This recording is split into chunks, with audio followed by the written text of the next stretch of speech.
We want to welcome you today. We are 1 minute late, and this clock is wrong up here, by the way. So we are 1 minute late, and I apologize. So I'll probably take a break sooner than later, by the way. Okay, so let's do some quick introductions. We'll do committee introductions first. Start right here with Terrell. Terrell Warner. Is this on? Maybe not. The green Terrell, light's focus. not on. Oh, I'm Terrell Warner. I'm just trying to figure out if this is going to work.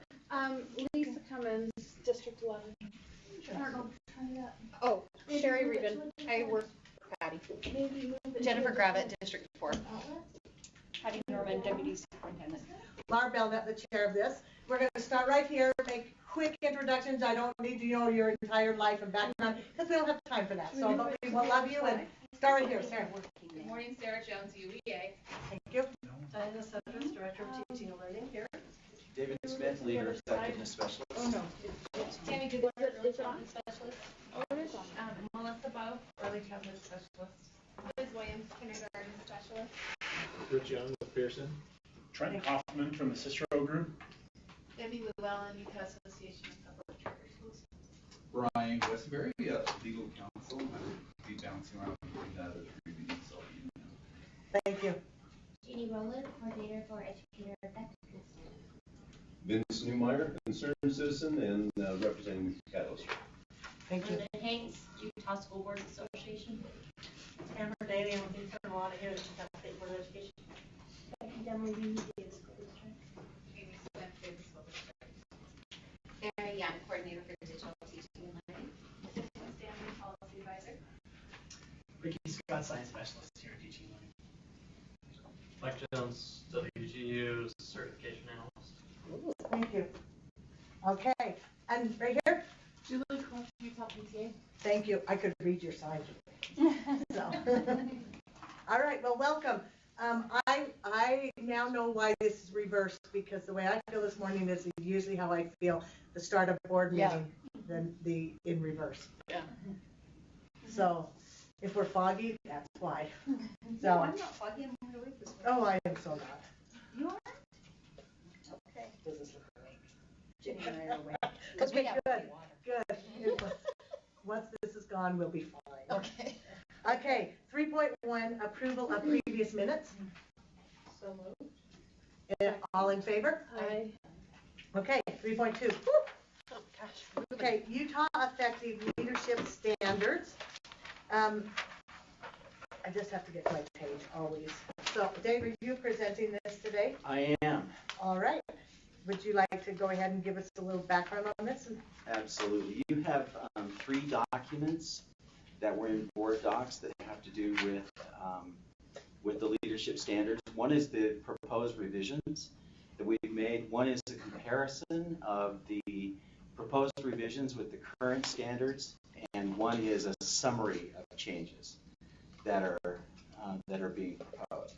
So the background on this is that the board gave us permission a year ago, September actually, to begin the process of looking at the leadership standards and determining if they needed to be revised. We did do that. We brought together a committee. First, there was a study committee that was done before September that looked at the standards and said, yes, they do indeed need to be revised. There's current research. There's better practice that has that's come to light, and they do need to be revised. So we brought together a writing committee that consisted of superintendents, college professors, principals, district office people, and some others. I can't remember exactly who else was there. And we did make revisions in the standards. If you want to go to the changes document. Can I just interject here that how much I appreciate, one, having a list of the changes, two, what you're proposing, and three, what was changed from what was there before. It helps us in our ignorance to know what's coming. But I actually want one question. Okay. Who are taught these standards? The principals will be taught these standards. District leadership will be taught these standards. And also, we will also be taking them out to teachers as well, so that they'll know what their principles. These aren't children's standards. I'm just making that point. These are principles for, these are standards that are basically aimed at school leaders. Okay. Principals, charter school directors, that kind of thing. Okay, Terrell had a question. Okay, did you go to, was he with us at that legislative thing? Okay, so were those some of the things that were brought up, they were incorporated? Yes. Okay. And I can't remember what they were, but I just remember we were going to incorporate a few. Yes, we did incorporate the things that came out of the leadership. Ad interim? The ad interim meeting, yes. Okay. Is it okay if we ask if there's any more questions at the table, Dave, or did you have something else you wanted to do? You're in charge, Laura. Well, Whatever you I'm want. kind of giving you some latitude here. Okay. Does anyone else have any questions on any of this that's here? Okay. Oh, no, I just, it says in there that we will ensure that administrators know that, how does that look? How do we ensure that administrators know and follow these standards? That through professional development, through working with their leadership. We won't personally work with principals. Right, but is there a system in place to make sure they are following? Because I saw there's not a rubric, but like. Right, but there will be, and that's Okay. part of the plan for the future. Okay. Is a model evaluation system that's based on these standards. It's not something that they're required to use. Yeah. But the So it's districts have asked for that to help them with Well, that. because So as a they're- teacher, we do PLCs, and I've often thought it would be really helpful for administrators to have PLCs and look at the standards and. We have a Absolutely. PLC. What? I'm in a PLC. You are? Mhm. Oh, Yeah. as an administrator. Yeah. Okay. And lots. I'm also rated the same as the. But it's not required PLCs are, for administrators. no. No. Okay. That just occurred to me. Wait just a minute, Spencer, because Lisa had her hand up first. Lisa? Okay. I'm concerned with number 7, equity and cultural responsiveness. Okay. There was a comment, if I remember, at the interim committee, one of the higher ed presidents asked about social justice Right. and being implemented in these standards. And is number 7 in response to that, adding? No. No, it was not. Okay. We didn't have social justice in mind when we wrote equity and cultural responsiveness. I was really kind of interested in that remark because that never came up in our discussions. So the idea of equity was simply that practice of equity and making certain that all students have equitable access to educational opportunity. Well, and I'm glad to hear that because social justice would not ensure that. Because social justice means it's demeaning one group over another and securing one group over another, so that there would be inequity there. Yeah. And our conversation, and if you read the standards, and I'm sure you have, the standards do talk about all students, each student. It mentions that. It mentions that time after time. Each student is known accepted. Each student has equitable access. That kind of thing. Okay. So then, what would cultural responsiveness be? Cultural responsiveness has to do with cultural competency, which means that that educational leaders understand their own cultural background and how that affects the way that they look at the world. But then they can also understand the cultural makeup of their school and where their students are coming from, where their parents are coming from, and how they can weave that in their school in order to make a strong school climate with all of the different cultures that are in the school. Okay. Does it also include traditional American culture? Of course. Because there's some confliction there. And Yeah, cultural responsiveness means all cultures. It doesn't just mean, and one culture. It doesn't mean one over another. It means all cultures being woven together. okay. Spencer, it really should be you, but I think this is kind of in Terrell's wheelhouse, so. Oh, so I think what they're talking about when we talk about cultural responsiveness is, for example, our Latino community. Some of them may not have English-speaking parents, and so they're going to be a little bit more responsive of that. And some of the kids, we have a lot. Utah's a refugee state, so we have a lot of refugees coming in, and so to make sure we're making sure that the administrators and the teachers understand the various cultures, and maybe have certain accommodations for those cultures.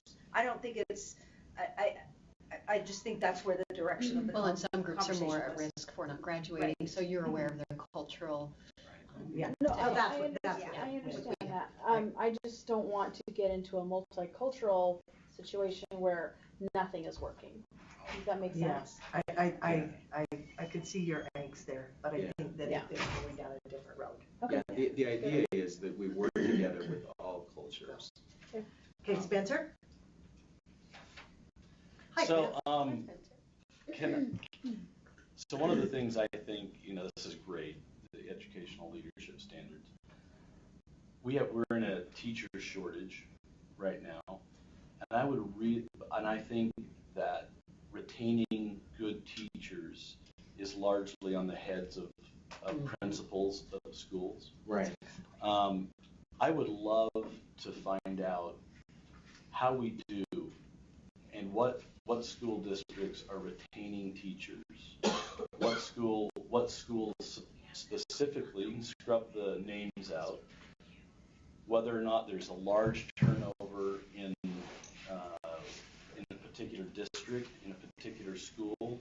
And it's one thing to have the standards, but I'd like to look at the data behind, are we retaining our teachers, or are certain districts or certain principals creating an environment that doesn't retain teachers? Right. Spencer, I think that's really interesting because the U is doing a research study right now on that. But Sherry, will you put that in our notes so that I'd love to have that information come and let us look at that. So because Diana, when will that be done? I know it's partially done and.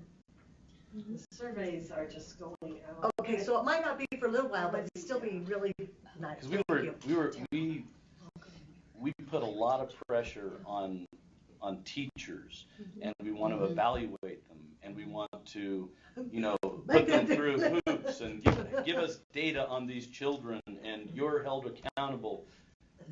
But nobody's holding the principals accountable for drumming out good teachers because they're such morons. I mean, that's my educated word to say. So anyhow, that would be great. I think that's been used lately. I was going to say, I think I heard that in the news. Yeah, sorry. Oh, no, I appreciate that. So Diana and Sherry, do you have that? Got that in your repertoire? All right, so does anyone in the audience, well, first of all, committee, did you have more questions? Does anyone in the audience have any questions they'd like to ask on this? You're going to have to poke me if you have one back here. Okay? Not hard though, Ricky. All right, do I have a motion? I move that we approve the revision of the Utah Educational Leadership Standards for a 90-day public review and move to the full board. Okay. It'll do just a 90-day review, and then it'll come back to us again. So thank you. Any questions by committee? All in favor? Aye. Thank you. Thank you. We'll get that started today. Okay, thank you so much. Okay, we are now on to 3.3. Is that what, no, we're on 3.4. 3.3. Oh my gosh. Okay, standards revision process. Okay. This is an interesting idea, and I actually really like this because in some cases we need shorter review processes than we do for maybe our core standards, than our 12-step process. Is it 11 or 12? I think it's actually 11. But okay, let's say the 15-step process. Okay, the 11-step process that we have for curriculum review, and this one would be a shorter one. Now, why would we want a shorter review process? There's a couple of, Diana, do you want to do it? I was about to say, Laura, I love it when you do the whole presentation, and I can just sit here and smile. I'll let you do it, Diana. Sorry. So everything everything that Chair Belknap just said. And then just to clarify, this would be for courses that are not part of the course standards that we would normally do the whole process. So an example might be an arts elective like musical theater, or it might be one of the applied and advanced math electives like modern math, or they're all of those kinds of set aside ones that aren't part, that not every student is taking. And not every school is teaching. Not every school is teaching. They're not tested at any kind of a state level, but we want to be able to provide some guidance for the schools and the school districts of the program. The other big area that this would cover would be the CTE courses that you talked about last month. Talia can't be here today, so I'm trying my best to represent her program as well. But we talked about bringing those back on the cycle, and then rather than having that full process with the Standards Review Committee and all of those, a 90-day requirement, it would be the specialist would start the process. It wouldn't necessarily even come to the board first to be approved. That when the time came, the board would look at it and it would go out for a 30-day review instead of a 90-day review. We would get electronic input instead of going on a road show, so we could keep our costs down in that way. And by the way, that's where we get the most of our feedback anyway. The in-person public reviews are, in most cases, not well attended at all. And you get most of it in the first 30 days rather than the last 60 days. And that's true of the electronic, right? And then, of course, we would come back to you and revise it, and those pieces would be the same, and then you would approve or send back for other revisions. So it's a much shorter process. It's important also to know that there would be a lot more of these. So right now, you're looking at math and science, social studies, health. I haven't said them all, but there are so many of these courses that we really need Hundreds to be at. is what I was saying. And we also have 300 CTE. Remember, we're going to have them bring 100 each year. And so if they can come with them already, and then we can stamp it or not stamp it, rather than doing that. We just have never approved these courses before. They've been created and we haven't approved them. So they will also come on a cycle. They will not come all at once because we couldn't do it, unless you want to stay here for 5 days. And come more as it's needed. Yeah. So because none of these courses have been approved by the board, rather than come with 200 courses next year to say, oh, they all need to be approved, just bring them in as they need to be updated. Committee, Spencer. Oh, I was just going to say I would move that we approve the standards revision process. Okay, committee, do you have discussion on that? Yes. So I'm concerned that because of lack of communication, the public won't know about these classes. How are we going to up that communication? What do you mean know about them? Help me. Well, notifying the public that these classes are coming and that they can have input and I mean, are we circumventing the public's input with this? That's my concern. They have a right to know. They do, and right now they don't, and neither do we.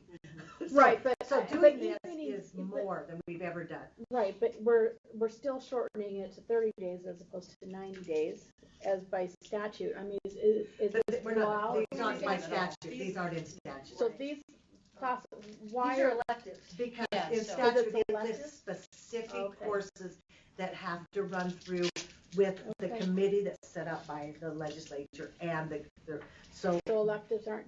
they're and not at all. Are health classes as a part of Health elective? is, I don't think health's part of the elective. It's in statute. Health would be the 11-step process. It's in Okay. statute. Health and statute, science and statute, and languages and science, there's others. Is there any classes that we would not, well, this is looking into your crystal ball.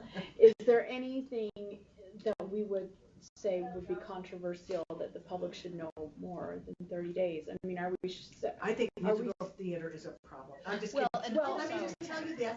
There are some pretty bad ones let me when just I tell have you my this. kids telling that they're going to be stoned on stage, and I'm like, oh no. Okay, but wait a minute.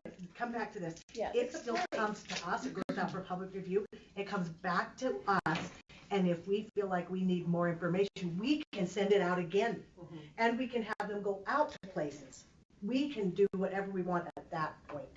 It's not done until it comes back to this. And this is more than what was done before. Now we actually are looking now at we the actually standards. get to Before, as a look at parent, it you would just see and musical have theater, seen but now there will be a review process with the standards. And we still are in charge of, if we want to send it back So out it's again more. for another 30 days, we say, hey, there was too many comments on this. So then let's put that in there, that if because that's there already. Is it Revised there? based on public input, and then standards are submitted to the board. So, and then it can be sent out for another Absolutely. revision. We already know that. We can do that. And That's, Lisa, well, most of the people time, don't, but- we have, when we get public comment, it's within the first like 2 or 3 weeks. it's really. It's rarely. Well, it depends on how you push it, and because with the eliminating barriers, we've had some at the very end. That's true. It's all about communication, how you push it, and what strategically timed. Parents would have to stay on top of this. I mean, but they would get a voice for the first time. Well, I'm hoping we get a voice for the first time. Yeah. And it's not that the office was doing I'm anything not they against- weren't supposed to do. They've been doing exactly what they were directed before. That, just so you know, we're just asking for something different and more to be brought forward. And I'm not against that part. I just want to make sure that the We public, have every right to send it everything back. is out there. Okay. We did that with science how many times? 90 and then a 30. I think we did another 30. We did, yeah, it was great. And No, that's because we chose to do that. It wasn't in the process written, but as a board, we can say there's too much controversy on this, or there's too much discussion, so we want it back out again. We want more input. Yeah. So I was on the other end of that. So So- I understand that. Okay. All right. All right, now I'm in a little bit of a quandary here because Spencer made a motion. I'm like, where did he go? And you're not supposed to go to public after a motion, but I am going to do that. I'm out of order, but because he made it so quickly. Is there anyone in the audience who wants to speak to this process? I just would like to have. Will you come to the table and introduce yourself, Vince? Sure. Okay. Yeah, I would like to. Tell us your name. I'm a parent. I'm Vince Newmeyer. I'm a parent. And it is really hard to keep up on the myriad of things in life that you need to keep up on. And I feel for these parents who have their kids in school and want to be, some parents don't care, unfortunately. But some parents want to be informed and, tell me what you're doing to get the information to the parents about what's going on. Two things, Vince. Number one, you're not speaking to the process, just for clarity's sake. Okay. But I'm willing to answer your question. All right. Okay? But I want you to know that board members are sending out newsletters to every district and asking them to send them to their public there. We don't have the right to barge into someone's home and send them something into their home. But a district, if they've signed up for information from their districts or their schools, we are sending something out after every board meeting and saying, this, we want your feedback. So I know in Davis School District, Jenny and I sent something out, and they send it to what they call the peach jar, and parents have signed up to get information there, and they're sending it out there. And so what the districts are doing, we can't go into parents' home and tell them all to do this. Okay. And we have it on our website, and I realize people aren't open to always coming to our website and finding it, and our website is getting better, by the way. It is. Slowly but surely, more easily and user-friendly. Okay, well, to the process then. I really appreciate that you're trying to get these courses that aren't approved by the board, and it looks like it'll be more communication with the parents. I like Lisa, I just kind of worry about the 30 days because, a parent is not necessarily on top of things all like they ought to be. And maybe that you could say that's just the way it is if parents aren't on top of things, but it's a challenge for parents. I appreciate that, and that's why luckily we can send it back out again. because some will have no voice. They won't care about what's there, and others will really care about what's changing, depending on what it is, unfortunately. So thank you. Okay, back to committee. And we use social media now too. Yeah, we do use social media now. All in favor? Thank you. Thank you, Vince. All right, we are on to 3 point, did I skip it again? 5? 4. I keep skipping that one. Okay. This is high quality school readiness expansion program. Is this just a report? Yes. Yeah. This is this kindergarten test. We didn't? All of this one. Oh, okay. All right. Okay, come on up.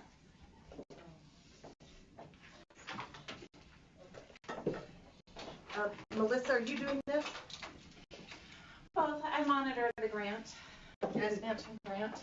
And we have to have Jennifer too. It's been a long time. She knows I love her. Oh, yeah, let me get that right. All right. Give us some insight here. So we've had the high quality school readiness expansion program in place for a year now. We've had an independent evaluator that has been looking at 4 different groups: the Upstart group, our control group, our public group, our public programs, and our private programs. We collaborate on this grant with DWS.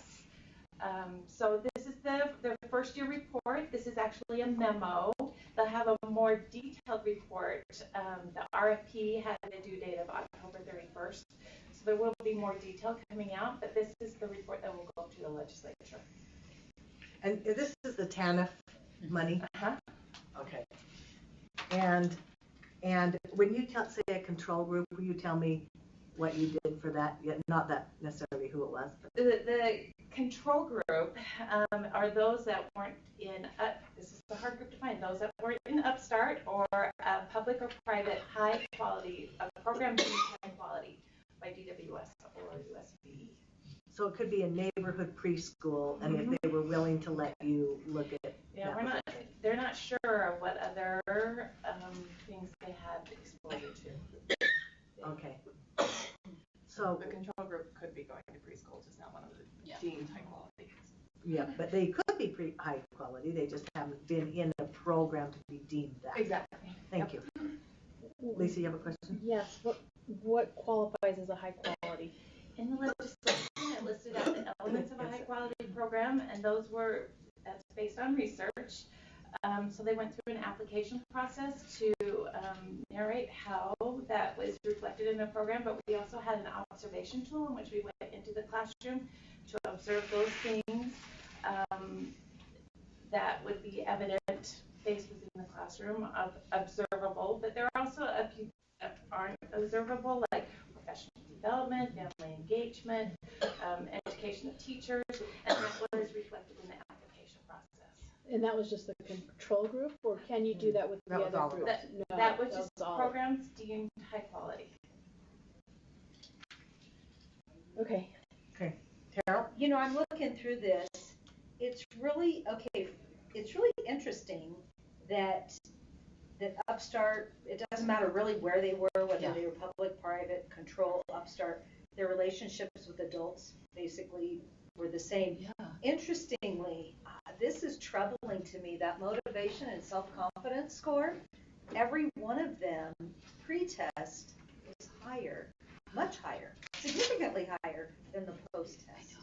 That's troubling to me. What does that say? They say in the summary that there were some ceiling effects when parents came in and filled the checklist that they had the first time. They may not have totally understood what that was, and then their child had exposure to a preschool program and could have understood that better at that point. They're not sure. They wanted this was a pilot study actually looking at the measure to see if that was a good measure reflective of So it's probably not a good. We're not sure the methodology. That was just so troubling. Did they look at complete play versus math and reading and at such a young age? I mean, This are is a we? parent report? Yeah, So the it's parent perception of their child and their social emotional skills. Well, so my grandchildren are all up here. I don't care what the program is. 100%. Pre and post. Okay, really, and so I get that concept, that you're going and you think they're doing well, but you haven't really had them next to a group of If you're their like my peers. child, only child, you don't have anyone to compare to. Yeah. I got the school teachers, right, some concept stuff, but as a parent, they may not know what a typical preschooler's skills might be. So it's a self-report, maybe that's something they're- we're looking at the methodology of Thank how you. we're assessing social emotional. I think Carol would probably ask you to maybe find something different. Yeah, we're meeting with them after they finish their report to say how can they Okay. Because I don't want everybody's social skills or motivation To or look like it was self-confidence to nosedive after, After 5. It's interesting After because 4. it's all of them. It doesn't Yeah. matter if they're the control group, the public, the Or they private, were or just at upstart. home, like it They're doesn't like matter. not happy. Yeah. Well, to me, that just says that kids are being put in preschool too early, and that the pressures being put on the kids to perform in math and reading are too early. And I think, and psychologists have said this is too early, and we can see the anxiety growing with our students as they get older. So, I think there's a lot here that is not being added to this study, and I'm really concerned about this. Well, on this one, they have to follow what the statute asks. I understand the statute, but I also understand the statute can be wrong entirely. Well, it could be. And so I'm not And consider some of these students did not attend preschool, they're just home. okay. So So be mindful of that. The group yeah. also has students who did not attend a preschool setting. And how are those children? If they're within the control group, so they had similar outcomes. They had similar. So it's the same. Yeah. So it's going to be Potentially. interesting. So We have to realize it's a 90 kid control. So there's something 90? missing It's here. 90 kids. 90 students. We're looking at the sampling and the sample size. there's not a They statistical may not be difference as effective as we'd like to see. So even the researchers have identified that. So methodologically, we've got to go back and do some refinement of the work. Well, we appreciate It is the first year. We have 3 years to kind of get this right. We want to just know why you didn't get it right. I know, right? Come on. We will keep working. Okay. Yeah. All right. Any other questions by committee? Anyone in the audience have questions about this? Okay. Thank you, Melissa, and it's nice to have you at our table.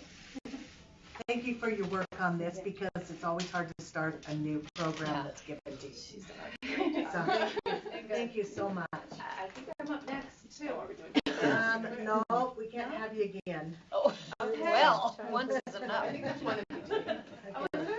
I think so. We are on 3.5 Early Childhood Core Standards Revision. Okay. So I guess Melissa and Jen will turn it back to you two again. So this, back in March, Sue Okroy was actually the early childhood specialist that retired end of May.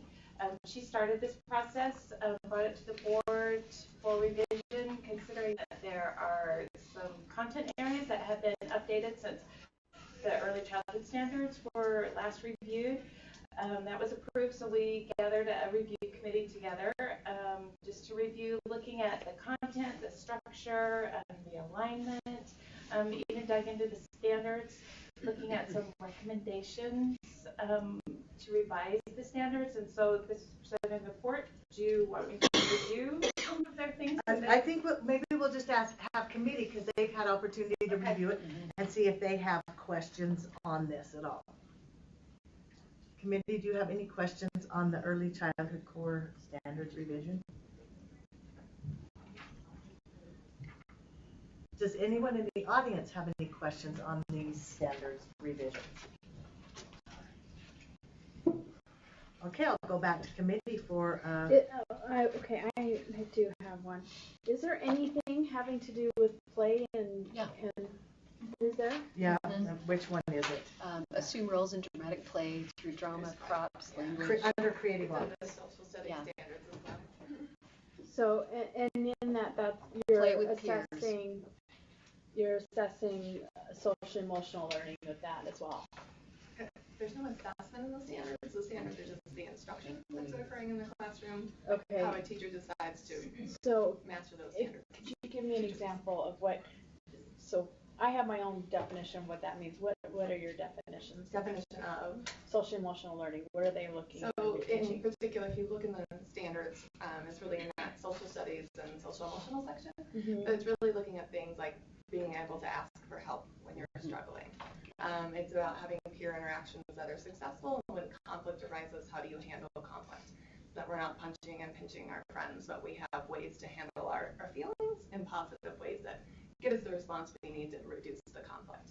Those are the kinds of things that preschool really attaches to in social emotional. Those self-regulation skills around how do you handle when you get frustrated in a setting with other students. Those are probably a couple of the key ones that we really look at.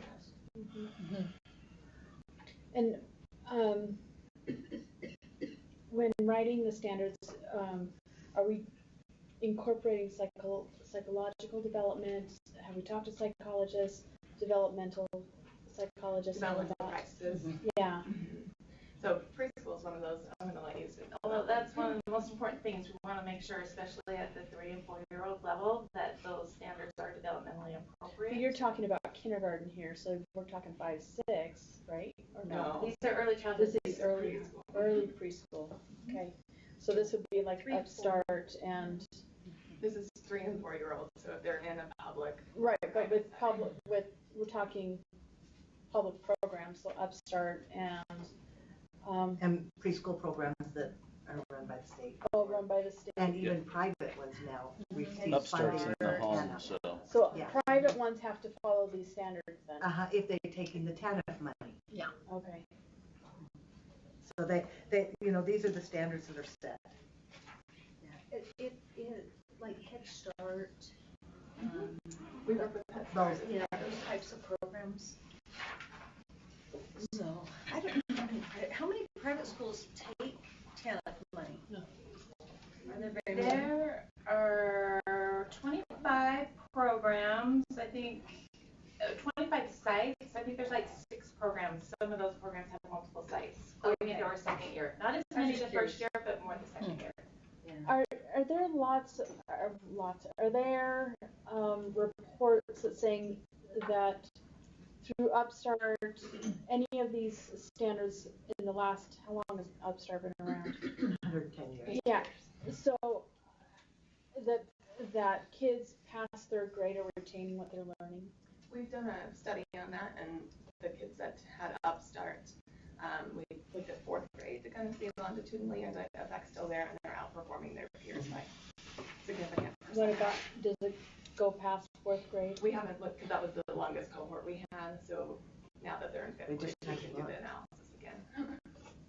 Okay, so for a program that's been, okay, because the I've first seen couple of years there was some data issues in terms of like connecting kids, SSIDs and all that, so it took a few years for that to get worked out. So the data that I was looking at was saying that that everything had been basically erased from 3rd grade on up, that it wasn't, it didn't matter what they learned when they were preschool. That's not the results of our okay. local stuff, yeah. Our local data is like 20 to 30% difference. Okay. Especially in the subgroups. Okay. Do we have, did I ask the audience if they had anything on this? Yes, I did. Do I have a motion? I know that we, what is the motion I'm making? I make the motion that we're going to approve this to go somewhere. Follow the next steps in the revision to process. approve the recommendations and follow the next steps to the standards revision process. Did you see that? Under recommended action. I just made it up. I know. I'm like, I'm really good at this. I wonder what page you're looking at, because I'm looking at a different page. Okay, so I'm going to recommend that we along the, wait a minute. Is this the motion I'm making? I'm looking at right here. Before we, Chair. Yes. do that. It is recommended that the writing committee consider the development of Yeah, observation. she's on the same page I am. This is the recommendation. Let me read it to you, and if you Okay, agree, I'm gonna just then read it you'll have. when you're done. It is recommended the board approve the recommendations and follow the next steps in the standard revision process in which a writing committee is organized under the direction of the board. Okay, I'm gonna read that one because your page is different than mine. No, you're looking at this. We have the same pages. Okay. So the board approve, gonna make a motion, the board approve the recommendations and follow the next steps of the standards revision process in which the writing committee is organized under the direction of the board. So then the writing will begin under our direction. Any comments? Questions? Is the social emotional learning part of the testing through kindergarten, that's still being kept only at the local level, correct? Yes. So we're not going to collect that. Okay. But this is also only early childhood. This is preschool. We don't Right, collect so data from preschool. Okay, that's my next question. All right, all in favor? Aye. Thank you. Thank you, Melissa. Yes, sure. It's on a different topic. Okay. Could I make a suggestion and a request? Yes. That we use the inverted pyramid program on our agenda and move all the information items to the bottom of the agenda. Have you already done? Did you do that while I was out? Well, actually, we were going to do that. We kept these two together because the same person was presenting. Okay. So now we're on to action. These reports were supposed to be down to the bottom, so. We're just going to skip over them and then hit So the at action 3.9 item. and 3.10 will move down. 3.6. 3.6, yes. Fantastic. Sorry. Then if we run out of time, Then, because I know you have to go. That's it. we can just. Go. Sorry. That's a good reason. Okay. No wonder you were like. I thought we were moving them all down. I thought we were moving them all down, but we'll make sure we get that next time. Okay, so let's move on to 3.7. I just have to star this so I don't forget. Okay, 3.7, K-5 and 9-12 science standards revision. I'm so excited to start another revision of standards because it makes my life full. Wonderful. And we've been kind of missing. You know, I've missed you too. Yeah. All right. Ricky Scott, again, K-12 science specialist for the teaching here for the state board. So pretty much the current standards are leading the field to want updated K-5 and 9-12 standards, specifically to science, as heard in the last few board meetings and public comment. I'm here today representing them and just asking the board move forward in the revision of the K-5 and 9-12 science standards. Using the 11-step process. Using the full... Well, it wouldn't be full, it's just the 11-step. The 11-step process. Yeah. Now, do we have any questions by committee on this? What we're doing here is opening them to get started.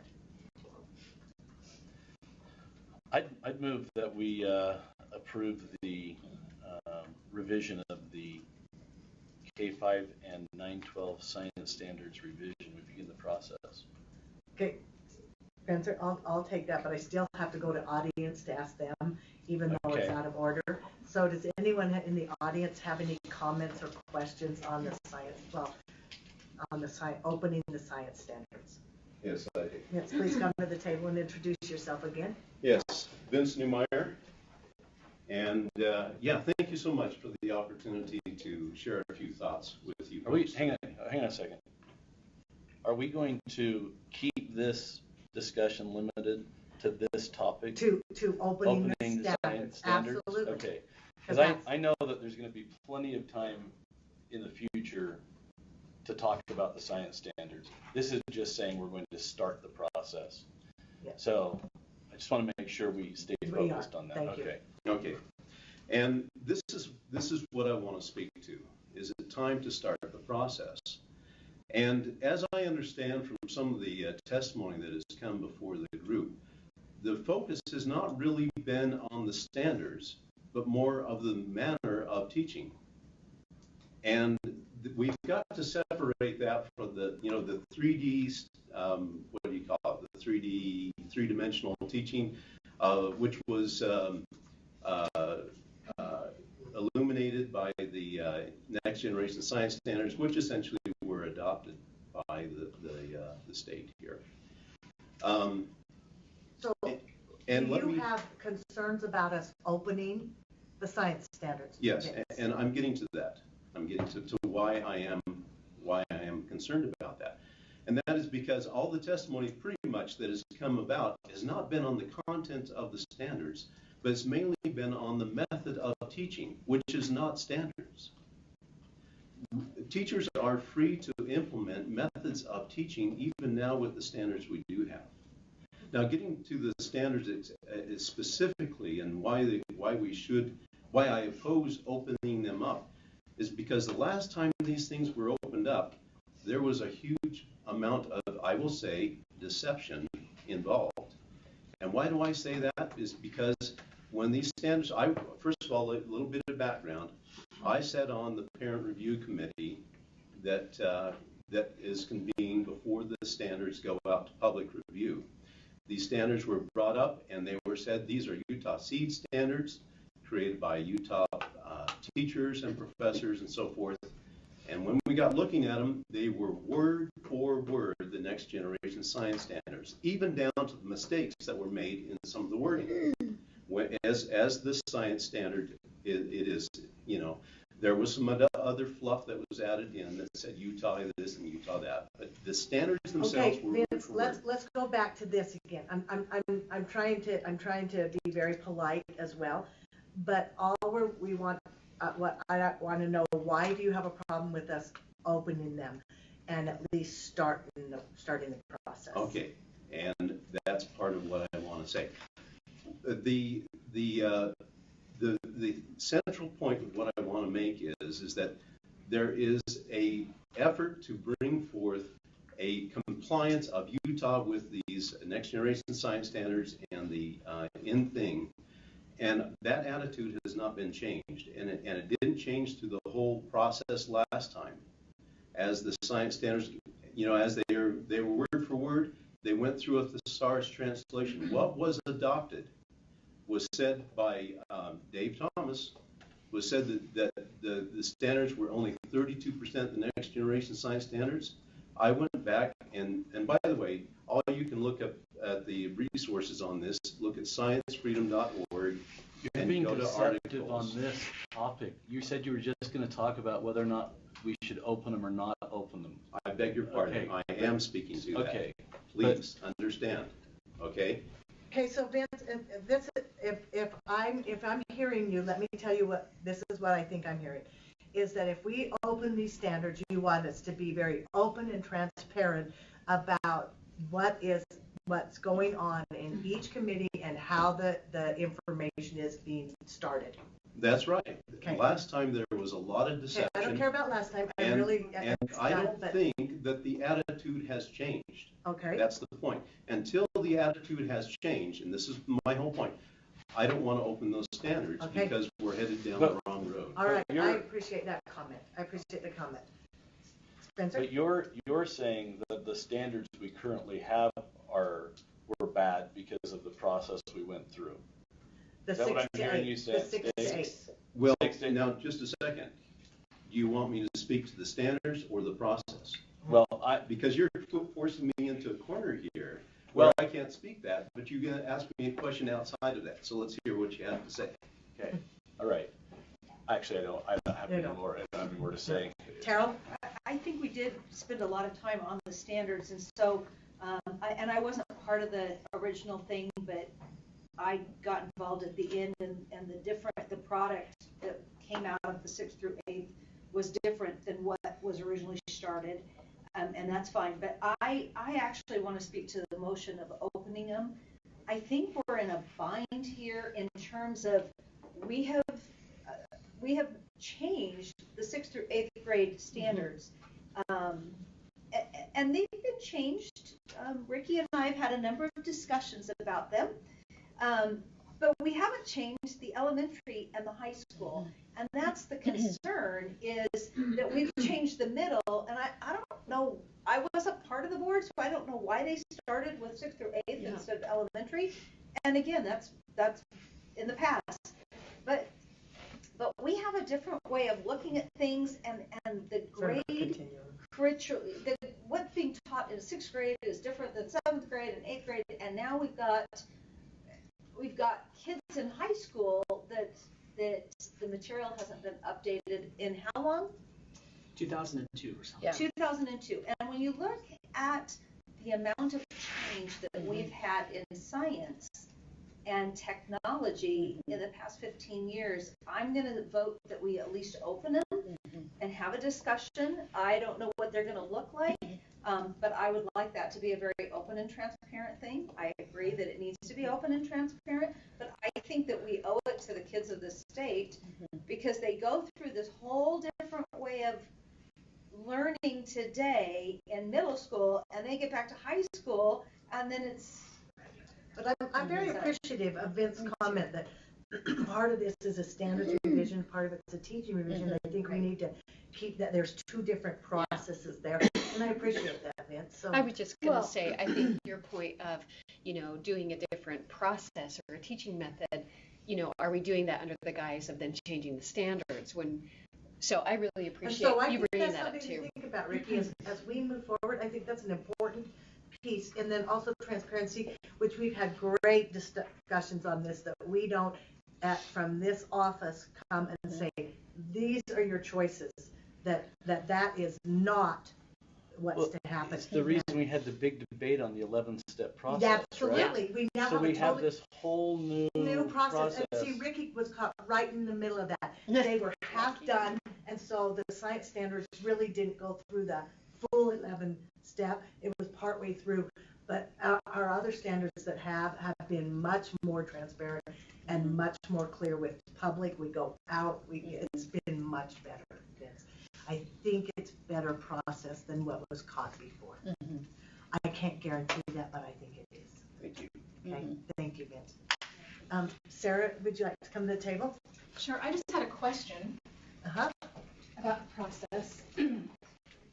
Say your name. Sarah Jones with UEA. This is a very long-term process, so I know it's not going to affect, go into effect immediately. But when new standards are adopted, is there a plan to ask for funding at some point, or does the board just absorb the cost of rolling this out? So anticipating there could be 10 grades or something where standards are changed. How does that factor into this process? It's 30,000 because I believe that we've already looked at that and have it, correct? It's in the board documents. Okay. And so the process is that it is part of the adoption process. So I'll read it. Cost of science standards revision is estimated at $30,000 for each grade, $300,000 total one time for all K through 5 and 9 through 12, with a shift in the standards written as performance expectations. Revision in assessment would also be necessary for each grade, because current test items would not properly assess the new standards. New test development for seed 6 through 8 cost a one-time $660,000 per grade. In science, only grades 4 through 12 are tested. So grades 4 and 5 and 9 and 12 will need revised tests for a total of 6 test revisions for up to $3,960,000. The total estimated cost with the standards and assessment revisions is up to $4,260,000. It's important to note that the assessment budget costs would not be necessary until new standards are finalized and adopted, which would come from the fiscal 19 budget. For clarity, Sarah, it's already in teaching learning. They have a fund for when we do new adoptions. So there isn't going to be an ask on that. Thank you. Okay, that wasn't easy. That was longer. I appreciate Spencer's I know, because I'm glad you read it. Is there anyone else in the audience? Yes. Introduce yourself, please. I'm Tyson Grover. I am the K through 12 science supervisor for Davis School District, but I also have 3 kids in Canyon School District. I want to just kind of say my support towards changing these standards. I work with over 1,700 teachers in Davis School District, as well as I'm kind of the lead over a group that facilitates support in helping teachers across the state with teaching and also with curriculum resources, the Utah Science Curriculum Consortium. And so our curriculum that we've developed to help support this change in teaching that goes along with the new standards is being used all across the state. Okay, so Tyson, if you're speaking at this table, you're speaking in that you would like us to move forward with the process, because that's what we're, like that's what we're discussing.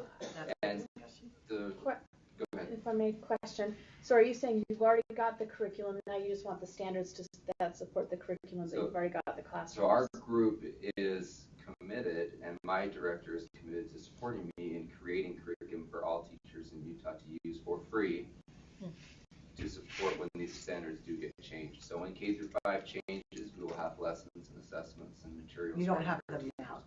We're working on them right now. Do you have any curriculum right now that is not being supported by the standards as they are now? That is being taught? For the current standards right now, mm-hmm. we do have some, but it's not part of it. You've got to remember they're Davis way. Yeah. Well, I understand local control, and I understand that districts have control over the curriculum. So my question is, do you have curriculum that is not currently supported by the standards as they are now, that are currently being taught in the classroom? We've trained teachers in this model of teaching across the board. Okay, but you haven't changed the standards. Teaching the standards that are there now. We teach the standards that are there now in K through 5. Okay, but are you adding additional standards that from seed that would then be supported with these new standards if they were revised? We do have revised versions, but we haven't gone through that process because we are waiting to see what happens here at this table. We have teachers in K through 5 that are emailing me and principals constantly asking, when is this going to happen? Because they see what's happening this year in the 6th through 8th grade, which is amazing. I get an email probably every single day from teachers talking about how it's engaging for students, how the process is working for them, and they're understanding the material better. And I did want to talk to this point of this teaching versus standards, right? Okay. Will you not today?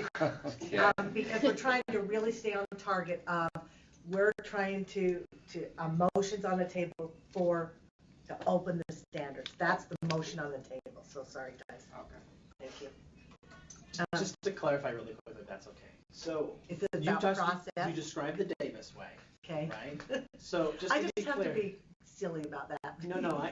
So what it is that they have taken the current K-5 standards and they've reorganized them to include the idea of practices and other things like that, to make them what we call what Vince was referring to as three-dimensional. So it's our standards, current alignment, but nothing has happened. We haven't created new standards yet. So they're using maybe my question's not being relayed properly from my point. The curriculum in use K through 5, is it helping to transition to K through 8? So are you using curriculum now that could align with with future seed standards? Are you using curriculum now that is easy to That's a curriculum question. That's what I'm asking. No, because that transition it'll be different, right? So you would have new standard curriculum. is built upon a performance expectation model, which is completely different than the standards that we have right now. Because the standards we have right now are built upon, basically, do you know this information, right? Versus, can you do this performance, use this information in some way in order to either make sense of the world or solve some sort of a problem or apply the information, right? So that's kind of where I was going, is that the standard kind of does sort of drive the teaching, because if we want students engaged in performance-based learning where they are continually using skills and abilities in order to use the information that's around, in order to solve problems, make sense of things, and kind of continually build those abilities, same thing we do in math, same thing we do in language arts, then the standard drives that. And so we haven't made any changes in our curriculum for those grade levels because we really need to, because the teachers are asking for it, but we need this group to make a decision on what they're going to do first. May I clarify? Okay, I don't know that my answer is still getting. So maybe this is what is being said, which is, you know, when Vince came up and was also talking about there's the standards and there's the way they teach the standards. So they've been concentrating on the methodology on teaching standards and teaching standards in a new way. So they haven't changed the standard. They've been providing professional development on how to really engage students in a new way and having them experience and learn the standards that way. So they haven't changed the standard. They've been working with teachers on how to teach science in the other grade. The teaching of it. Yeah, my question's still not getting answered. It has to do with curriculum. Okay, so ask it again. So is the curriculum being taught now, is that, will it align better with this, with the SEED standards if they were to change in the future and transition to the sixth? Am I even doing? Can I see Lisa, I think I got it. Yeah. Is the curriculum being taught to the standards that are here now, or is it better aligned to new standards that may come? Standards, yeah. Is So the methodology of teaching that our district is I'm not talking about methodology, the curriculum. I'm talking about the curriculum, the content. Okay, so the curriculum has not changed. Okay, for K. that's all we need. Thank you. But it's continually getting used less and less and less. So because the teachers are making their own stuff because they want to move over to the new model. Okay. So they've stopped using our stuff that we had from before because it's very. But they're still teaching the standard. They're still teaching the standard. They're moving the way they teach it. But they're moving towards the new standards that we have not yet adopted. No, they're using. No. That's the way they teach it. Not standards. They're moving to the new methods, the way of teaching. Well, that's what, and the new curriculum that would be supported under the new methods, correct? No. Because he said they're just moving away from the materials, using less and less. The materials, but not the standards. So, for example, on a lesson, whereas before it was having them memorize and perhaps then do certain things in it. So now they're trying to do new lessons with the old standards that have them do some that's where I'm things differently in the teaching of. So, but the standard is the same. So perhaps they're having them going in and using a methodological approach. Right. Well, and along with including some new content I think that's currently not in the standards. Right, and I think that was the concern with was more of the content. Am I right, Rick? During the previous process, the content was a huge concern, right? And so I'm wondering if the content is already being taught now using our current standards, but it could be streamlined when the new standards come in very easily. I think it could be very streamlined, and my group will help support because teachers across Utah by developing materials for them. Right. The other piece that I feel is really important for us to keep in mind here as you go through this process is that there's a complete lack of engineering and computer sciences in elementary. And I've understood that. And so as we go to change these standards, that's going to be okay. This is not about opening up the standards. I'm pulling it back, Spencer. I got it. I'm pulling it back here. Spencer has a motion on the table to open the standards. Committee, all in favor? Aye. Those opposed? No. Thank you. I don't have enough questions answers yet. Okay. But all the discussion we're having right now, we're going to have once we open the standards. And then will be the appropriate time to do all of that. Probably true. Okay, the 310's a report, so we're passing that one. Mm-hmm. We're on to 311. Did you answer my question? No, I get it. Implementation of turnaround school and leadership development. Is Tiffany here? Tyson, thank you. Is this Tiffany? Oh, Tiffany. Okay. All right. Committee, I want you to know what a heavy lift this item is. And that hours and hours, especially by Patty and Tiffany, have been spent trying to get this right and ready so that we follow statute and we do what's right by kids. However, that doesn't mean we don't get to ask questions. Oh, no, no, you're probably going to have a bazillion questions, Spencer. But I want you to know that there's been a lot of time taken to get this rule out, months and months. And I'm sure there will still be some more discussion. So Tiffany, will you give us a rundown on the rule? Sure. So as Laura indicated, so the changes to the rule are in response to SB 234, which passed last session, as well as the Every Student Succeeds Act. So enacting some provisions that are responsive to that piece as well in an effort to align all of our school improvement efforts in one place. So just jump right in. So jumping into section 3, starting on line 69. So this is where the description of the schools that would be required. Sorry. Yep. Sorry, can you? Spencer. Yeah, thank you. Well, Laura left. I figured it was just mob rule though. Are you going to start from the very beginning under authority and purpose? Sure, I can do that. Can we start from the beginning? Yeah. Okay. So this essentially just outlines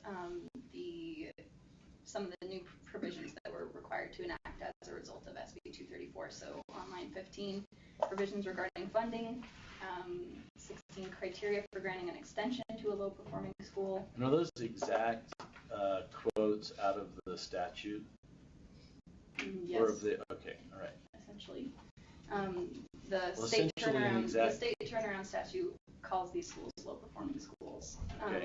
But these 4 items, provisions regarding funding distributed, criteria, those 3 criteria items, were they in state statute? Yep, all of these are rule authority that was granted to the board and actually required that the board make rules on these topics. So criteria for granting an extension, criteria for exiting a school that has demonstrated sufficient improvement, criteria for approving a teacher recruitment and retention plan. Each of those were in the statute and we were asked to make rules in response. As well as implications for a low-performing school, which is something that was actually required a couple of years ago that we do and we have been working on for a couple of years. Okay.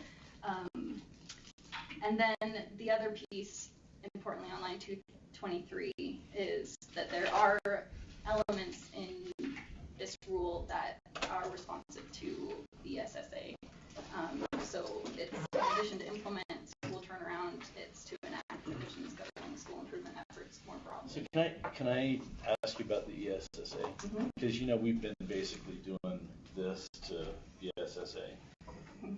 Okay, you know what that means, right? It's all 10 fingers instead of 2. Yeah. So why are we using ESSA in this based on the board's? I think it's a pretty clear statement of how we feel about ESSA.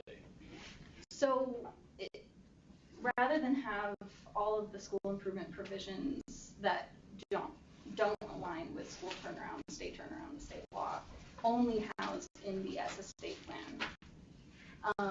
And that can lead to some misalignment. The intent was to bring them all into board rule where the board can really get in and debate them, and also to promote that alignment. Okay. But as long as they're aligning with our opinion about how we feel about ESSA. Right. Okay. Yep. There's. Because I actually don't think that they're going to do anything to us, even if we said we're not doing any of it. Yeah. I mean, how dysfunctional they are, right? Right.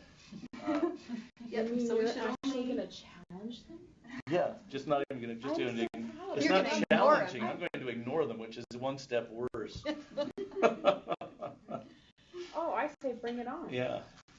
Okay, so anyhow, all right, just thank you for answering that. That's really good clarification. Okay, so then in the definitions, as opposed to having this definition of, so on line 31, low-performing school, bringing that's now moved over. We don't need like a defined term there.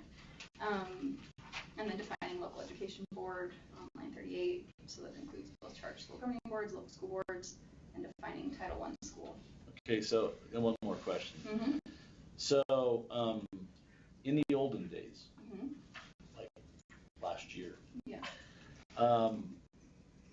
there was one thing I felt like that the legislature actually had faith and confidence in us, and that was over this. Yeah. Well, they gave us They gave us the authority to do this. We were the ones doing this, right? So now it seems that we're adding in local boards of education. And the only reason I bring it up is that when you get into it, excuse my naivety on all this, but I'm a big fan of LEAs and local control. But when LEAs and local control doesn't work, and you have schools that are in a turnaround situation, then I'm less of a fan of them and believe that the state board then steps in and becomes the third-party independent overseer of that issue. Mm-hmm. It seems to me that we're ceding some of our past authority over that back to the districts. Is that a correct? Am I perceiving that correctly? So when we get into funding, the only shift there is that instead of the state contracting with the turnaround experts and right. all the money stays at right. the state. Which funding is a key source of accountability. Mm-hmm. Okay. Mm-hmm. The money would actually go to the local education boards to do the contracting, and part of that was these schools exist within a system and within these and local education. But do you see it? But do you see it as the fox guarding the hen house at that point? So the way that turnaround is sort of set up is that essentially for 3 to 5 school years, once these schools are identified, the local education board still has a significant amount of autonomy to improve things. If they don't, that's where those implications come in. That has been. But who is the turnaround specialist going to rat out what's happening into a school to? It's a philosophy. I know based on my own school district that they're all foxes, and there actually are no hens. They killed them all off, and so they are just there doing in their own little cloistered environment. Okay, a turnaround specialist comes in to try to fix those schools, Mm-hmm. and when they report to the local board, what do you mean the sky is falling? There is no sky falling here. We're experts in this. So having control of the funding means that's who the turnaround specialist is going to go to, not to the state board to say, okay, we're trying here, and this district is not cooperating with us. That's going to be a much different attitude than if they're going to their local board. I mean, I'm dealing with the Ogden School District, so all of my filter is coming through how that is happening, and I can tell you that the local school board is going to say, oh no, this is the way we want to do a turnaround specialist. Well, then you've taken all the teeth away from the turnaround specialist. Mm-hmm. So, a couple of challenges. This piece is in legislation that we would distribute the funding to local education boards. Okay. We would need to get a legislative change. But in full transparency, we distributed it. We requested this legislative change. Right, but and that is the question there is, when you say we, who was that? Because did the board actually vote on it to change that? The board did vote to support SB 234. But you said that we asked to have a change. Mm-hmm. And I'm saying that you must be speaking in a royal we did not ask to have it changed. The board, but we were asked to support the piece of legislation, and that's a totally different thing. If we took this to them, then shame on us. Mm-hmm. And shame on you guys for not bringing the board to ask us to allow you to take it to them. I mean, we sit and we have these budget debates, and we shift. Oh, I think we should move 3 up to 2 and 1 down to 11. But on major policy issues such as this, we're not even having a debate about it and getting board approval to go up and ask them to do it. That's my problem. Yeah, and it's a huge challenge. We did have board members with us when we. That is not the same as the full board. That's like the executive committee changing when our board meetings are. Right. Because they can. I get that they can because it's in their bylaws. Well, we can't shoot the messenger here because she just does what. I understand, but if the messenger does not take it back to those making that decision, then it will never be changed. We need to take positions on major policy asks of the legislature. That would be a more important dialogue than what's number 11 on our priority list that we spend knows how long debating. And so the point is if you're saying we took it to them, I have a problem with that. Okay. And that's a policy, and I know that happens. I know it happens way more often than I would like to believe. But I think it happens on a very regular basis, where policy discussions are happening with legislators that the board has not authorized to happen. The full board. Yeah, when I say the board, I'm So I talking have full a board. question, Spencer. I have a question. On this, Yes. on this. Hey, I'm not Vince. I'm not the public, so you can't rein me in. No, it's not that. No, on this whole thing, on this. I guess my question is, where should we go? We have schools and children who are in conundrum because we don't have direction for them yet. So I don't know. If we pull this whole thing apart, then where do we go again? We can. I'm not suggesting we pull it apart. I was just trying to make the point that here we are having this rule discussion where the real discussion should have happened when a group of people from the board decided that I don't even think it was the board, to tell you the truth, when the group of people from the superintendency decided we would go ask for this change. And it's a major shift in public policy. Because if you're President Niederhauser and the state board is coming and asking you for a change in this to his law, that's just basically, you just as well call this the Niederhauser law. Oh, right. Okay? Well, and this is a national thing too that's sweeping across the nation, and we're finding that it's falling all over the place. The other thing is not every school district needs help to identify that they've got failing schools. I know one district that has been preemptive in solving their own problems. And I asked them, I said, are you in a turnaround program? And they said, not officially, no, we're doing it internally. We're working on our own schools. Well, that's another thing, piece of the legislation that was changed, that it wasn't 1 year, which I think was a good change, was not the first year you're in it, you have to be in it for 2 years in a row.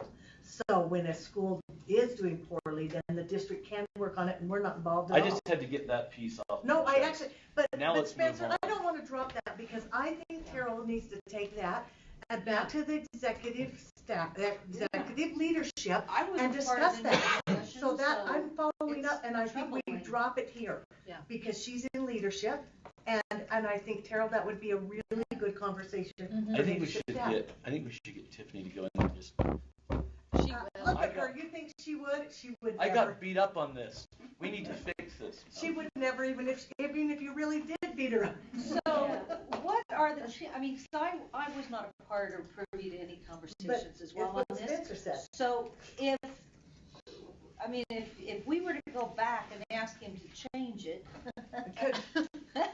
Well, this is at the heart of the whole philosophical discussion of, do we really need a state school board? Right. Yeah. Because in this regard, the superintendents and their posse went right gap, and I'm not talking about our superintendents. I'm talking about the 41 LEAs out there, superintendents, got on their ponies and galloped up to the legislature and said, we're the ones that are really in control, that should be in control of this. And I 100% agree with them on everything except for turnaround. When you get to the point of turnaround, I think you kind of lose your ability to say you get to be in control of it. But they galloped up there and they made the case that they needed to have local control. And so it's back to who's the policy body in this state on public education? Is it Terry Shoemaker, who it seems like it is, based on, we always turn to Terry to ask him, what do you think, Terry? How should the 15 of us vote? Or is it us? And if it is us, then let's have the public policy discussions rather than sitting and twiddling our thumbs and fiddling over the money, which we know the legislature is going to do what they want on. But I think on a policy discussion, we could have an impact. And that is at the heart of because we are weak when it comes to, and I disagree with having all those meetings during the session, because a legislator comes into us and we're in a no-win situation. Absolutely. We should state what our policy is on school turnaround and not have them come before us and we have two choices. We're going to make that legislator hate us, or we're going to make that legislator like us based on us supporting their bill. And we know that that's a snapshot in time of what that bill looks like. So we're saying we support SB 234, and in the legislative process, in 8 hours, it's going to have changed. But they're going to continue using the good housekeeping seal of the state school board supports SB 34. Well, we supported it 2 days ago when it looked this way, and now it looks this way, and we're still saying we support it. So all I'm saying is that's another topic. Those board meetings during the legislative session are a colossal waste of time, and we don't even get credit to be able to cancel a board meeting for having 11 of them. So you can go up there, but there's two outcomes. You're either going to stomp on the head of that legislator and make them angry, or you're going to make them a fan for that moment in time, and they're going to continue using that good housekeeping seal, and it's going to change rapidly. I mean, and we're no different than any other state. Legislation changes on a state level in Herculean speeds. I mean, it is hour to hour, and so I just think it's a waste of time. We'd be better off meeting with legislators up there individually about the policy. Tell us about your bill. Yeah. But the minute when you sit in a full board setting and you are we going to, that's just the policy. But I think the other thing is, Spencer, tell me if I'm hearing you right, that you'd really like us to work on policy discussion with the legislature.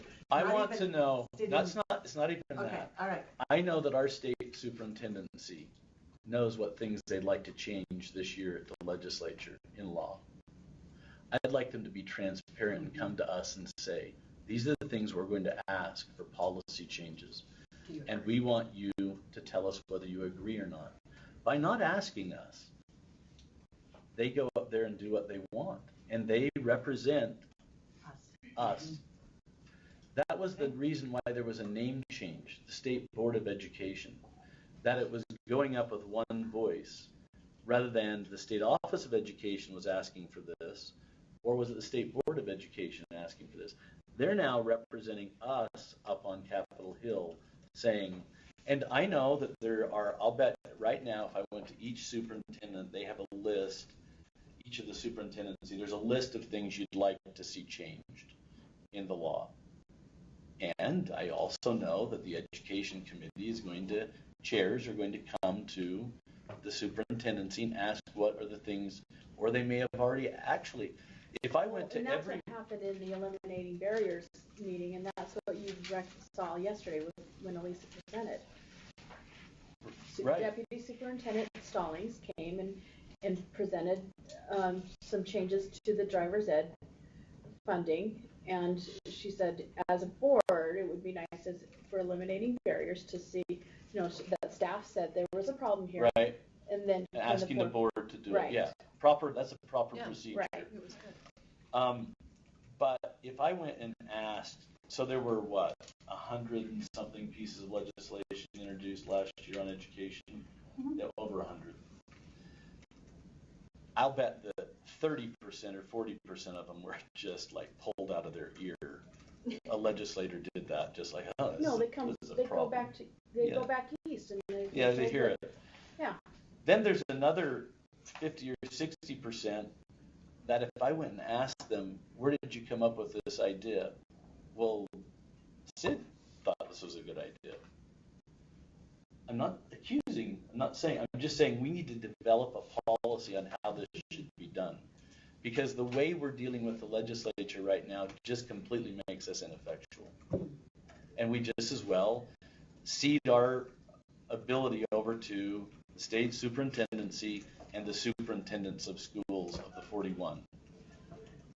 Because Terry goes up there, and it's like we don't even exist. Well, how do the local LEAs feel about this? Terry speaks, and that's it. Okay, enough of that discussion. So, a question then, with the turnaround, with this particular one, I know it's in this committee, would it be good to turn it over to the Eliminating Barriers Committee to see if they see anything in there that they could pull out and make an easy lift? Well, this is actually putting a barrier in. We don't have the ability, we have schools and kids who are being held hostage at this point. Well, and they're being held hostage by an ineffectual test that many are. Okay, but it's not. It's all. Lisa, it doesn't matter about that. That's what it is. And by law, we have to do something. And I feel like we are doing them a disservice by not giving them some direction. I think we're doing with what we have if we don't stand up for them at the legislature and say this but we is certainly wrong. Can, but here's. We're going to fix that process in the future. I think so. Terrell's taken really good notes here, and she will take it back for us. But I'm concerned about that we don't start moving forward on this. That doesn't mean that we can't go fix it there, but I. So you need an in the meantime. Yes, we need something to step on. Okay, Sorry, so keep going. Sorry. instead of a ladder, we're going to step. I will now keep my mouth shut. I've spoken my mind. It's really good. If I can just thank you for all of your comments, and I know as staff of the board, we really do know that you guys are the bosses for staff of the board, and so I want to say that first of all.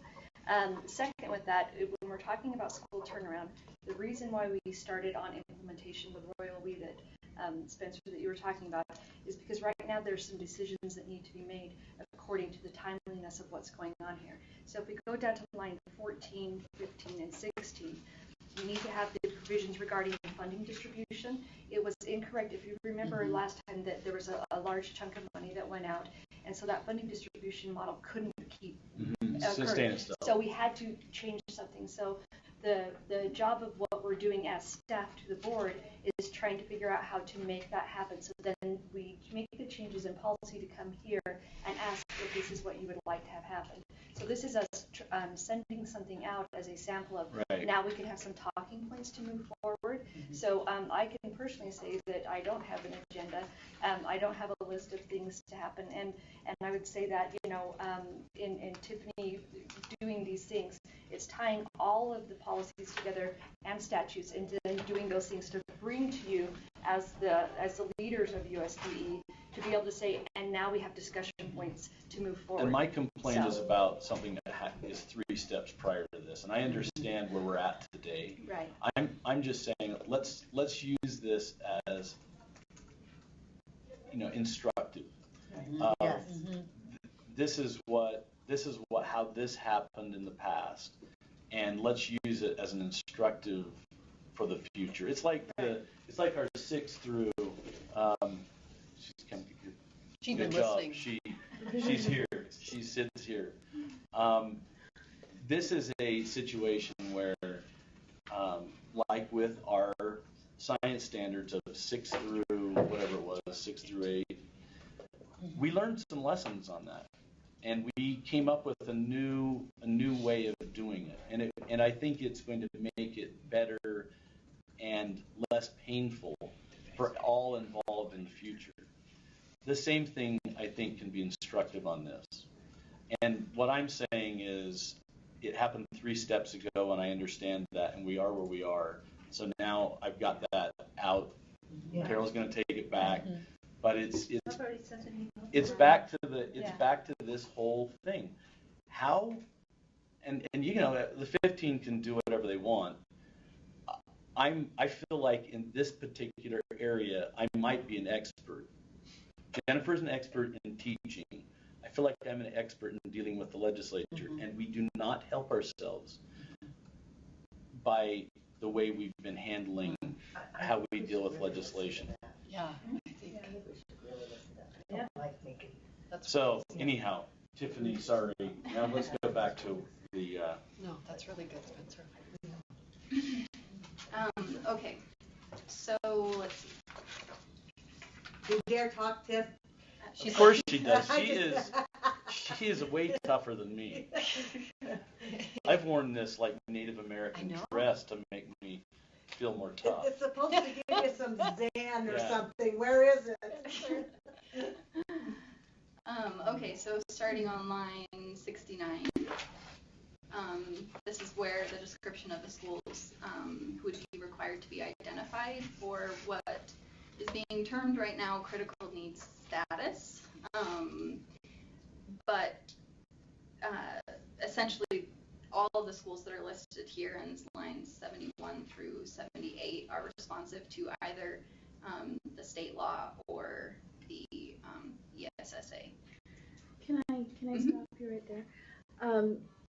There are so many schools that are in danger of being considered turnaround based on the curriculum that they teach that is not aligned to the state assessment, and solely for that reason. And so all of their students are receiving lower than average grades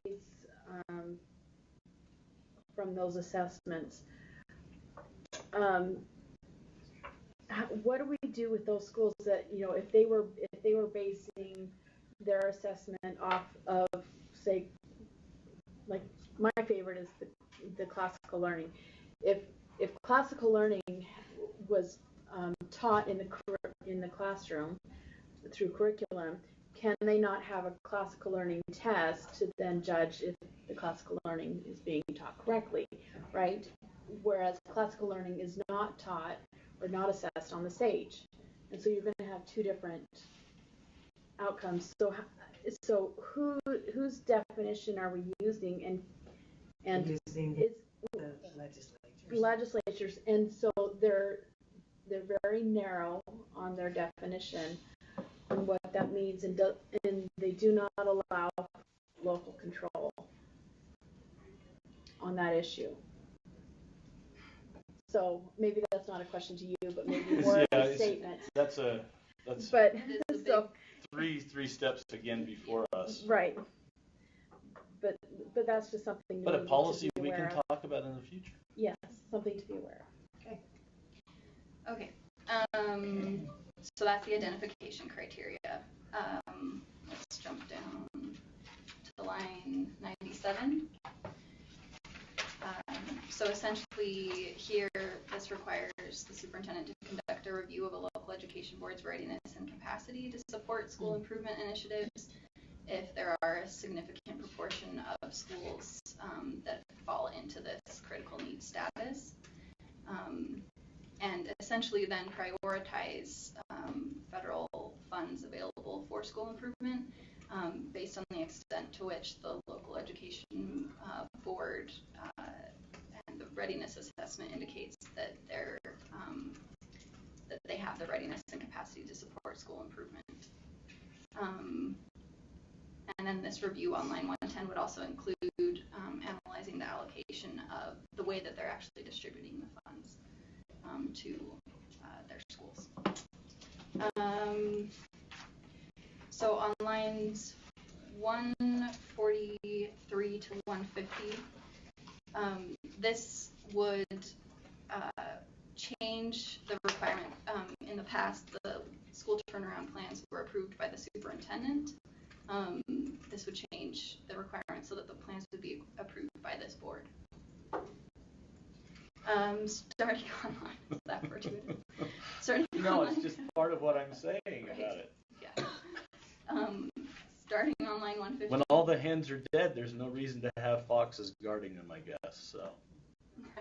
Well, this would be, yeah, right. You would be approving the school turnaround. Well, it says a local education board shall submit a plan. Well, this is on line 140 to 142. The legislation required that before they enter into a contract with a school turnaround expert, that they would submit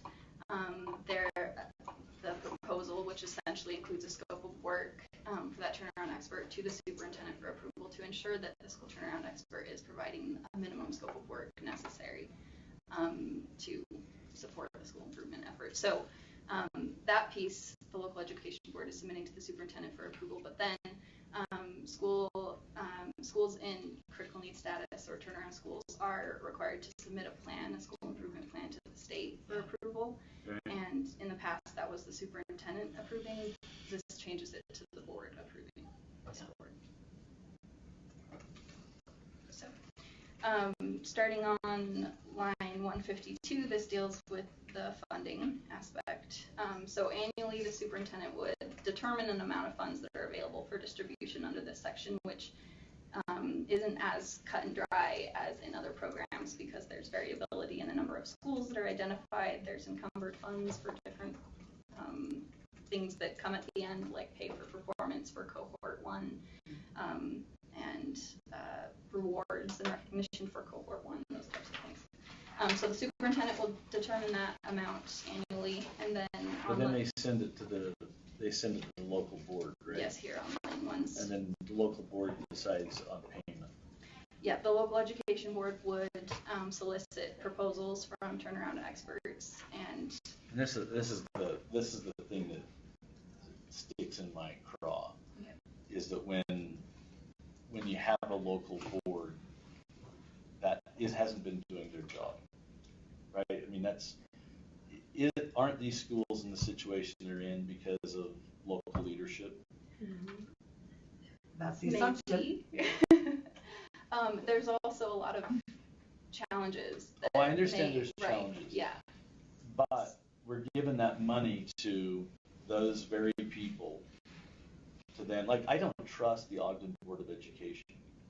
And then we're going to give them $160 million in a bond, and they won't put any language in the bond language to. So it's back to this whole, you've got the local board that's been there and engaged and with the problem, and then we're going to give them the money. That's the part that's the. Well, there are implications if they don't turn around. I understand. And it comes before the board. Yeah, but still. Yeah, I see Spencer still. I agree. The hen and the fox again. I was going to say the rooster, but they were having fun.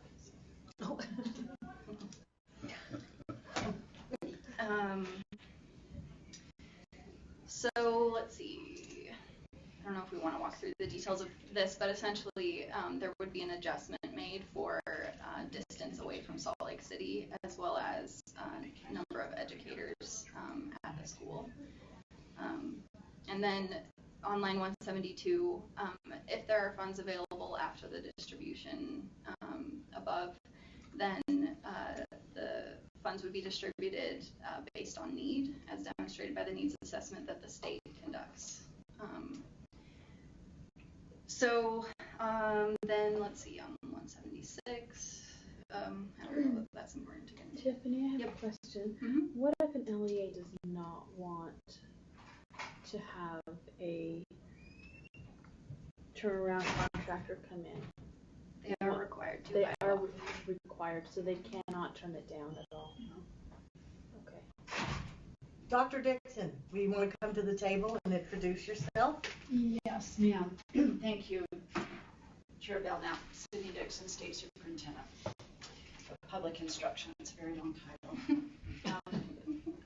This, to Board Member Stokes' point, I think these are the lines where we felt strongly about putting some teeth into the criteria and working with our good education partners.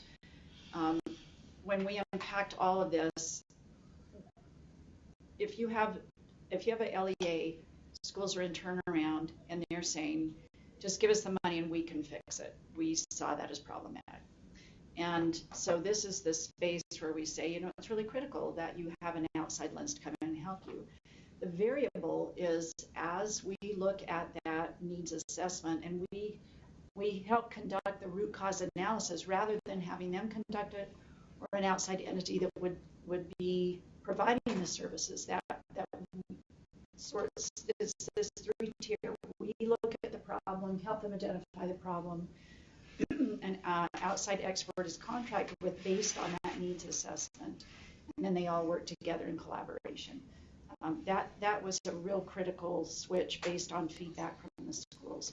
But for us to just give them money and say, fix it yourself, we know that has not been occurring. So these lines in 172 basically through 182 and then things leading into that were really the critical variables that we talked with the sponsors about and based on feedback.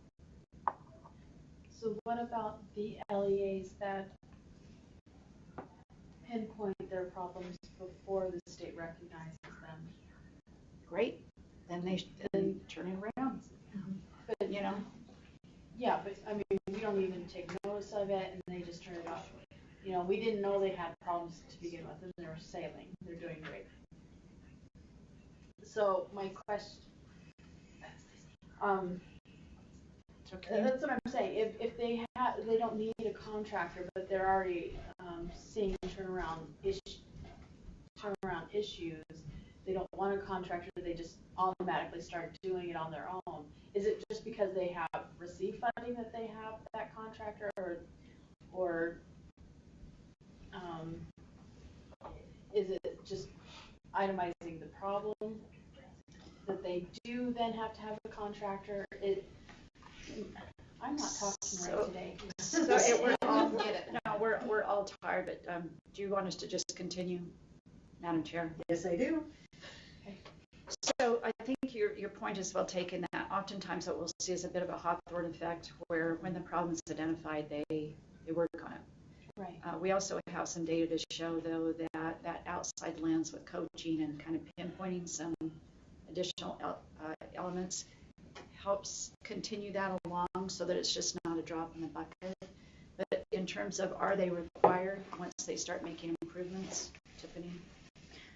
You've got that in mind now.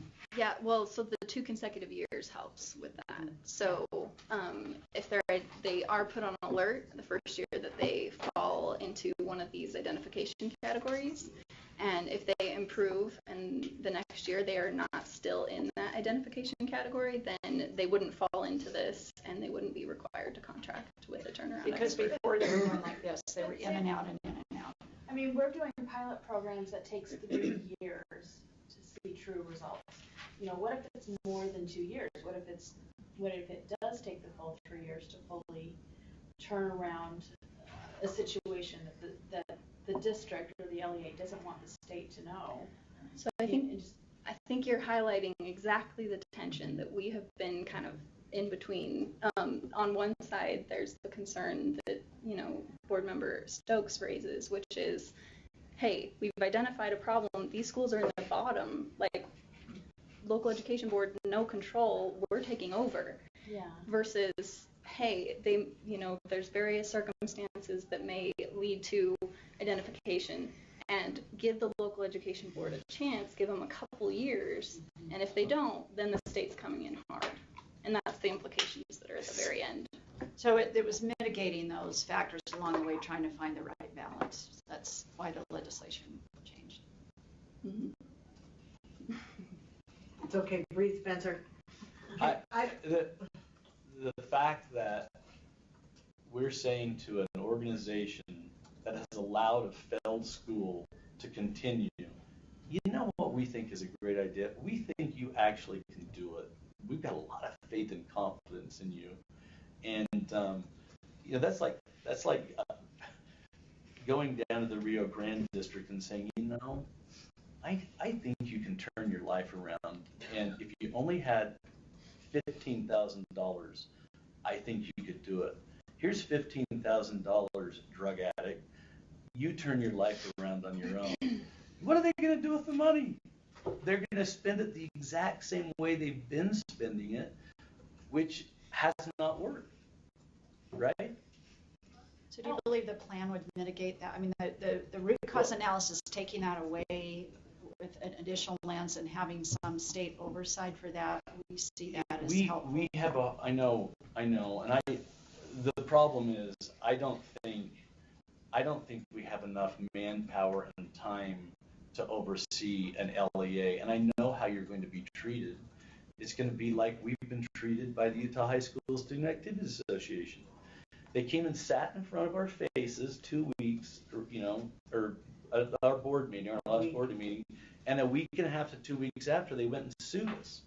So they're going to say whatever they need to say to get you off their back. That's what I think is going to happen in a practical standpoint. And if Terry Shoemaker were here, he would say something much different. Well, but not all LEAs are like that. I'm sure no.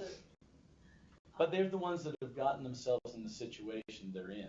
Right, and sometimes I would say that sometimes it's not they're not failing because of bad leadership. Sometimes they need more resources. I mean, there's a whole myriad of reasons why a district might be failing, and there are districts that really want to mitigate those things. Definitions too. And that's what I'm like, go to your point.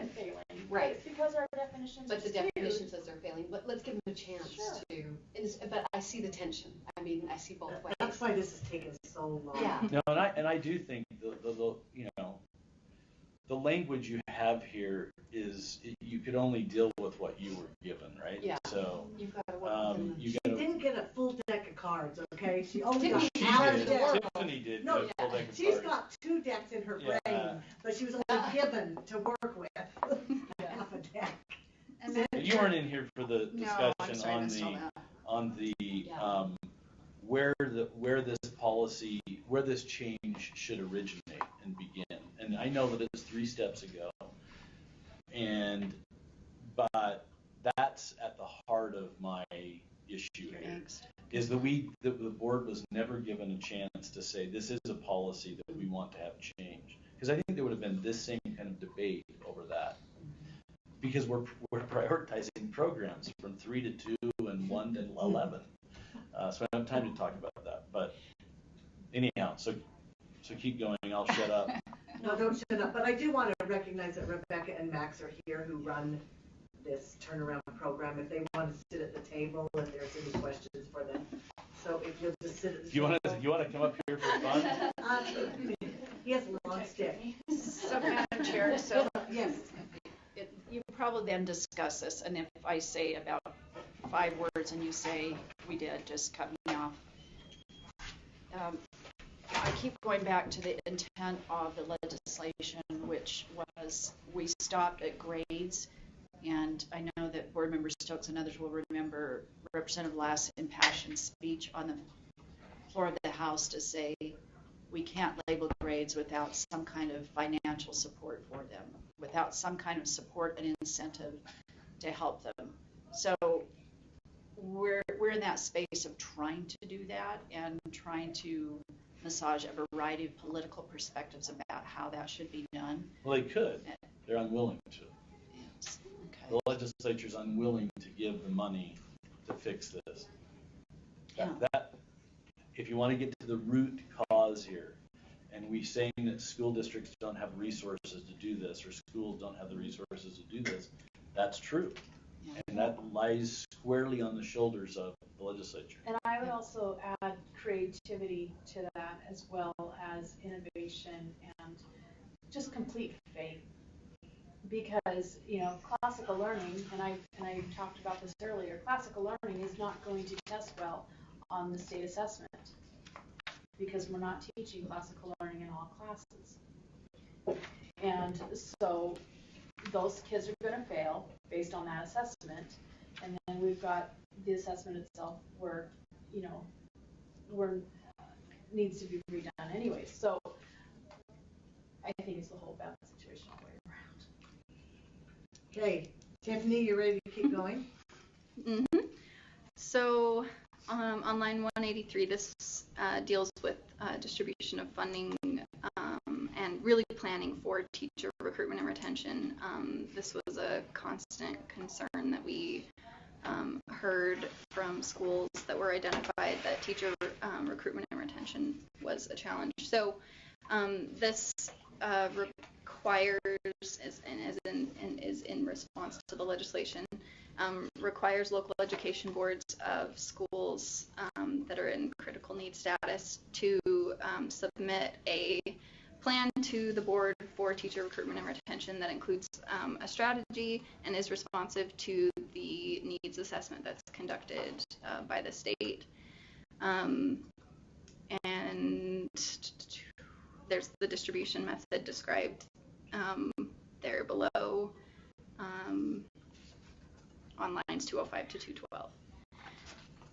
So then jumping to starting on line 257, this would be the exit criteria for a school. So how do they demonstrate the improvement necessary to exit this status, as well as extensions, and then at the end of the day, what happens if they do not demonstrate that improvement? So that's the implications or more rigorous interventions, whatever you want to call them. So on line 259, essentially to exit critical need status, a school is required to demonstrate that they no longer meet the criteria for which they were identified for the second and third years consecutively after which they were identified. So for schools in what used to be the traditional state turnaround, that would be you're identified based on the lowest rating in the state's accountability system for 2 consecutive years. You get out by not being assigned the lowest rating for 2 consecutive years. So there's very clear targets to get about what gets you in and clear targets about what gets you out. So on line 269, if a school does not meet the exit criteria, the school may qualify for an extension for up to 2 years, and that is in legislation. But what is not is this performance criteria here. So on line 272, basically if the school gets halfway there, they could qualify, or if they are identified based on that rating, if they have improved their rating for 1 year but not the required 2 consecutive years. So those are 2 ways to qualify for the extension. On line 281, essentially if we're going to be doing an extension, this would require the superintendent to conduct an in-depth analysis of the alignment of the school's curriculum to the core standards, and that's essentially this process that's individualized to each teacher. So that's on line 284, and then the superintendent may require a local education agency or school. Does that violate LEA's right to pick their own curriculum? No. So essentially, it's just looking at, and I don't see Leah, but Becky, you could maybe speak to it. It's essentially just looking at, since the assessments are aligned to the state standards, they could be not performing well because their curriculum, which they've chosen, isn't aligned to the standards. But it wouldn't say. I've been saying this whole time. Yeah. So if the school is not, go back to my example, if the school is using a classical learning curriculum and they're not passing because of the state, at the state, then the state can say change your curriculum? So the state can say, hey, we're not seeing an alignment here, and that's why you're showing up in consistently low performing. So it circumvents the law for an LEA to... It wouldn't say that the state could say your curriculum needs to be X, Y, Z, but it says your curriculum is not aligned. but you need to teach the standards. That's what it's going to say. Right. So, yes, so the standards do dictate what curriculum is taught. If they're in the low, if they hit the turnaround program. But Lisa, that should already be the case, that the standards dictate what's taught. That should already be why have the law that says that that an LEA can choose its own curriculum? They can choose their own curriculum, but they have to teach to the standard. Curriculum being different than the standards. They're totally different. I understand that, but if you're not passing the test, you really can't. You really can. You can't pass the test, then you're automatically in the turnaround. And really, who's in charge? You're going to tell them to teach to the standard. It is a good point. It is. Yeah, but. Yeah. What was that? So in the case of standards and assessment. Yeah. Yeah. Okay. Okay. Okay, so on line 289, what happens if a school does not meet the exit criteria or qualify for an extension? So essentially, the following groups would make a recommendation to the board on what action the board should take. A state review panel, which we'll describe in a minute. If the school is a district school, the local school board taking input from the community. And if the school is a charter school, the charter school authorizer.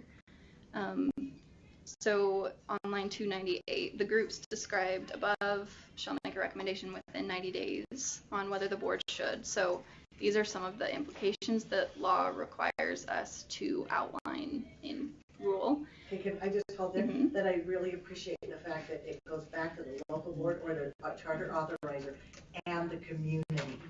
That the community has the opportunity to give input. I love that. Okay. Go ahead. Okay, so on line 300, these groups could consider recommending whether the board should require personnel changes. If the school is a district school, require involuntary transfers of school leaders or teachers. Require the local school board to change school boundaries. Temporarily appoint a public or nonprofit entity other than the local school board to manage and operate the school. Or permanently transfer control of a school to a public or nonprofit entity other than the local education board. So, why is not the school curriculum option down here to change the school curriculum?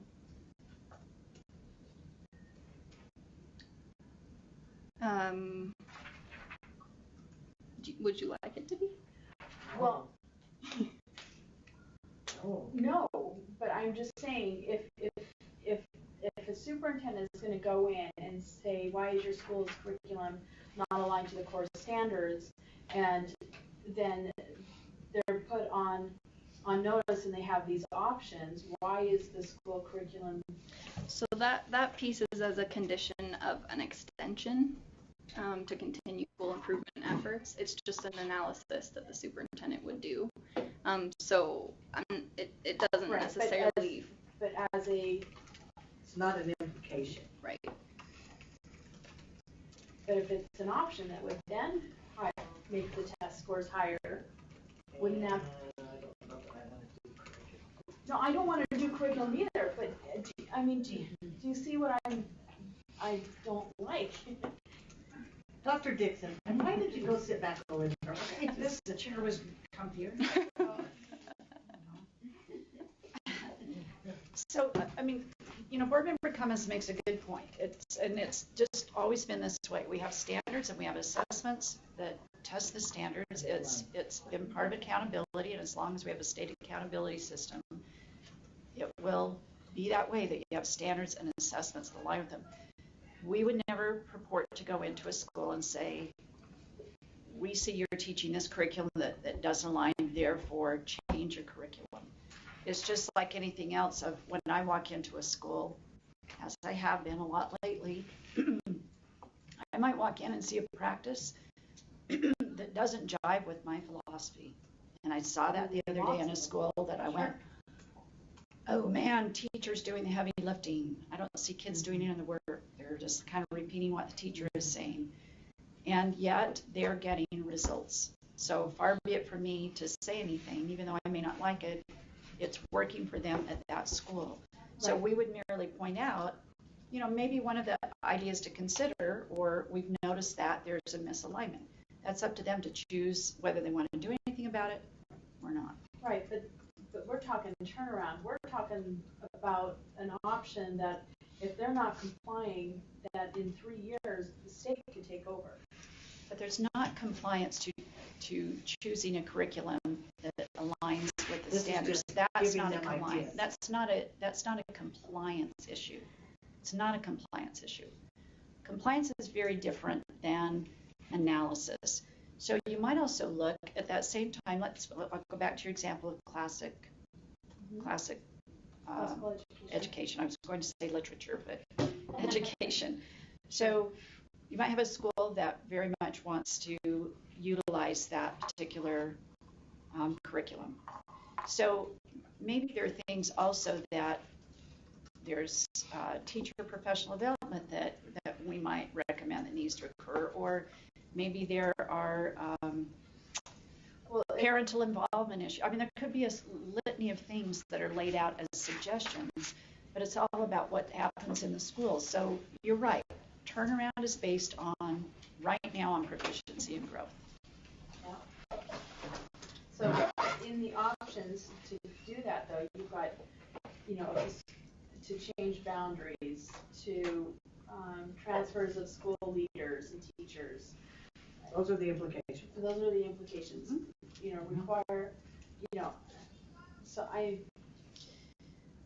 what I hear you saying, Board Member Cummins, is that you're feeling like the curriculum binds people into being forced, if they choose, if it's a local issue of choosing a curriculum or a methodology, that it binds them in being forced into all of these compliance issues. Yeah, it's a false positive. Yeah. And without changing turnaround, I don't know how you get around that. And so this is the highlight of why I don't like turnaround. Yeah. Yeah.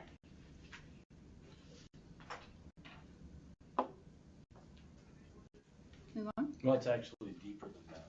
It's the highlight of why you don't like. We're just talking about turnaround. Assessments and standards. And curriculum. I mean, it's the marriage of all of those. Absolutely. And it is a conundrum. Yep. Absolutely. Okay, Ms. Tiffany. Okay. So on line 314, this just details the membership of that state review panel and the expertise that they would be required to have. And then on line 325, the elements that the state review panel would be required to evaluate when they're considering their recommendation. And then on line 335, the groups who the local school board and charter school authorizer would be required to collaborate with and hear from in developing their recommendations. Will you read those? Yes. 337, parents of students currently attending the school, teachers, principals, and other school leaders, stakeholders representing the interests of students with disabilities, English learners, and other vulnerable student populations, and other community members and community partners. And then just lastly, on line 3, starting on line 418, this is in response to ESSA, but also identifies with the board strategic plan as far as equity, to identify schools who have student groups who are chronically underperforming. And this essentially just outlines the policy in that regard. I'm happy to go into detail on that, but I feel like I've been talking for a while.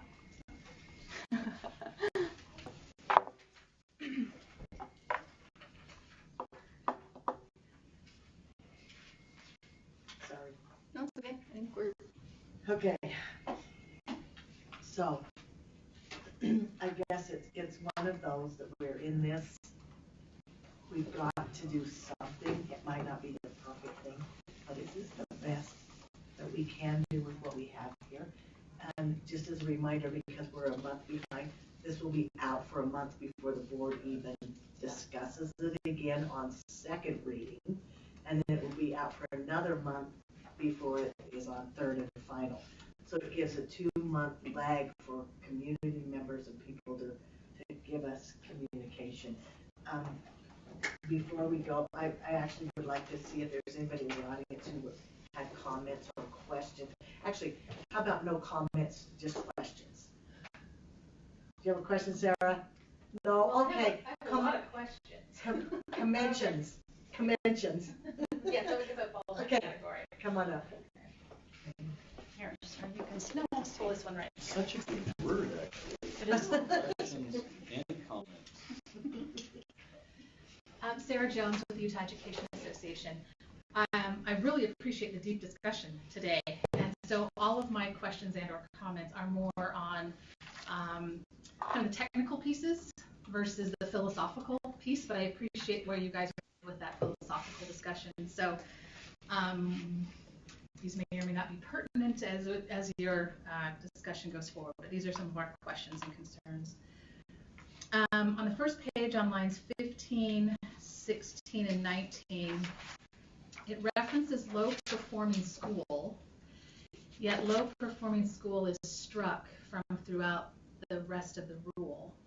So when I first read this, I found that confusing because really you've changed the language to critical needs status and targeted needs status, yet it's the very beginning. So we just need some cleanup there, Tiffany. Yeah, we could just say Okay, thank you.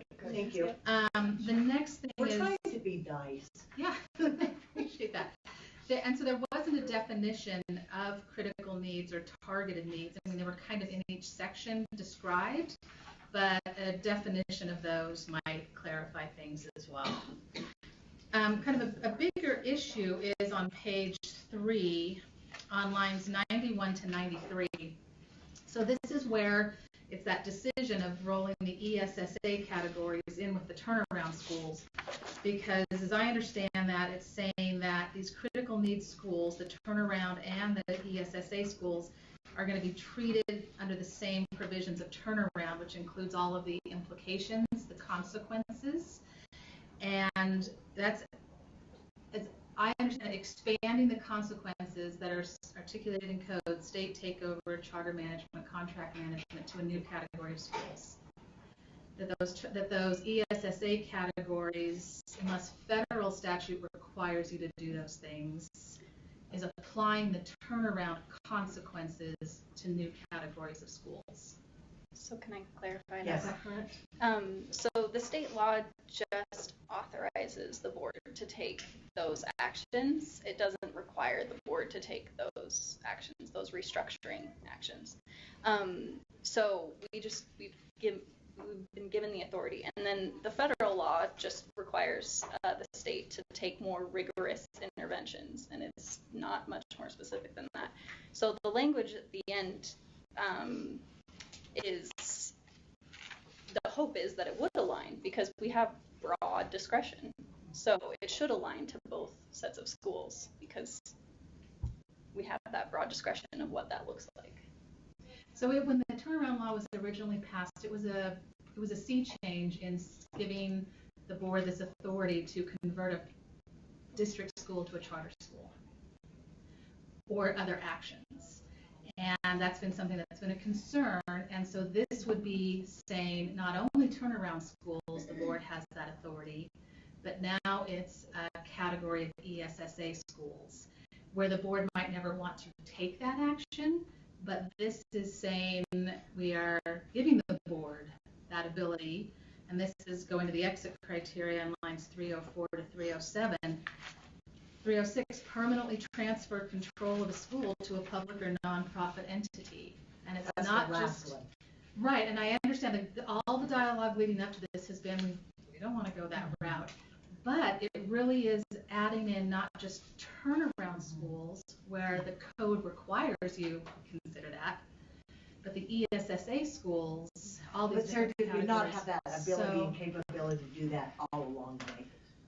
it was never in, It wasn't as I written, understand, but- federal statute, state statute, or rule prior to a specific category of turnaround schools. Right, so, but I'm saying, but we still have that ability. Yeah. Nothing, if we're the ESSA or the title schools, we had the ability to do whatever we needed. And what was the term, Tiffany? If they needed help, what, turnaround? For, consequences, implications? no, sorry, I'm so. Oh, interventions. But I think that we could have picked what interventions we wanted at that point. And I'm just highlighting is that what is that where the board wants to go? That it's not just a limited category of turnaround schools, but it's a broader category now of schools on page 3, the high schools with the low graduation rate, the Title I school with the lowest 5%, all of those categories that would apply to. That's a very severe consequences, and we have real concerns about that. Are they grouped? It's not just one piece, it's several pieces that create that. Sorry, what's the question? Well, the intent is not to have ESSA schools, and I hope we never call them ESSA schools, first of all. I'm not sure what to call that category. We don't have ESSA schools and then state schools, like federal and state, where the whole thing was to look at across the board of schools that are not meeting the criteria, regardless of whether it's state or federal, giving the authority to the board to make those decisions. So maybe I don't have the best language to describe that, but there are new categories of schools. Food for thought. Thank you. Expanding that. Okay. On page 4, there's a phrase used throughout about capacity, and this is, I'm reading on line 98. Capacity is never defined, and so this idea that you conduct an analysis of the readiness and capacity is vague. I don't know what you're looking for, but the reason I highlight that is on lines 103 to 107, then you're prioritizing funding based on capacity. So the way that I read this is, the less capacity a local board has, the less funding they're going to get. But how do you enable capacity? How do you build capacity if they have low capacity and you're not going to fund them because they aren't ready and they don't have capacity? It seems like a catch-22, I guess. So defining capacity and readiness may clarify that, because those who have the intent and they could put together a plan, but there's a funding issue, a resource issue, this doesn't get at that resource issue. The extent to which the results of the assessment described indicate the local board has readiness and capacity to support improvement initiatives. Okay, Tiffany, did you take note of that? Mm-hmm. Thank you. Okay, thank you.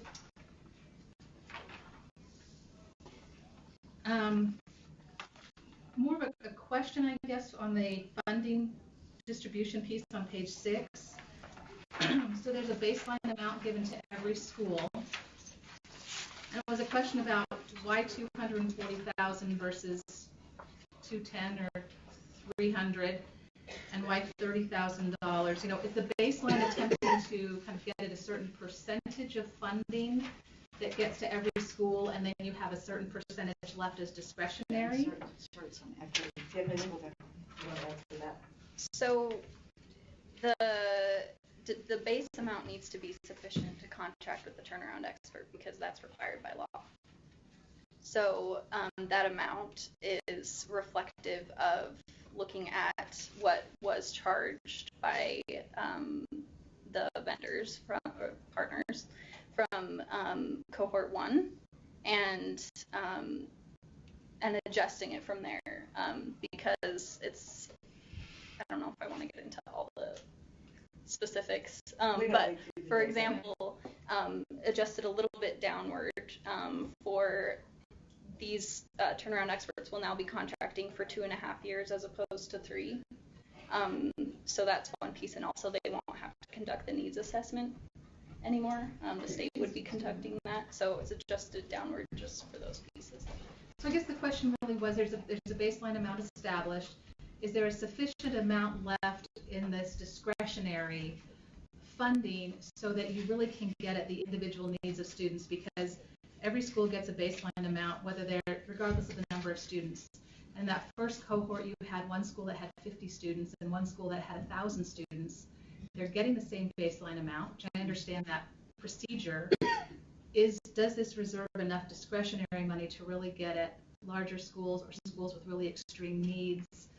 And I don't know all the background of that funding, but I wanted to put that out there. Thank you, Sarah. So, if I can just interject, am I to understand then that vendors are the ones that set the price, and so therefore the legislature is meeting that price? Is that, or is it the legislature who are setting the price? Well, the legislature came up with a line item, and I think one of the difficulties is that there were so many failing schools that the line item amount they came up with was quickly exhausted.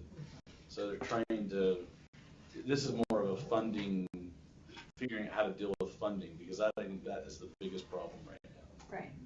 So that's why they came up with. On the next page, on page 7, this is about the teacher recruitment and retention section.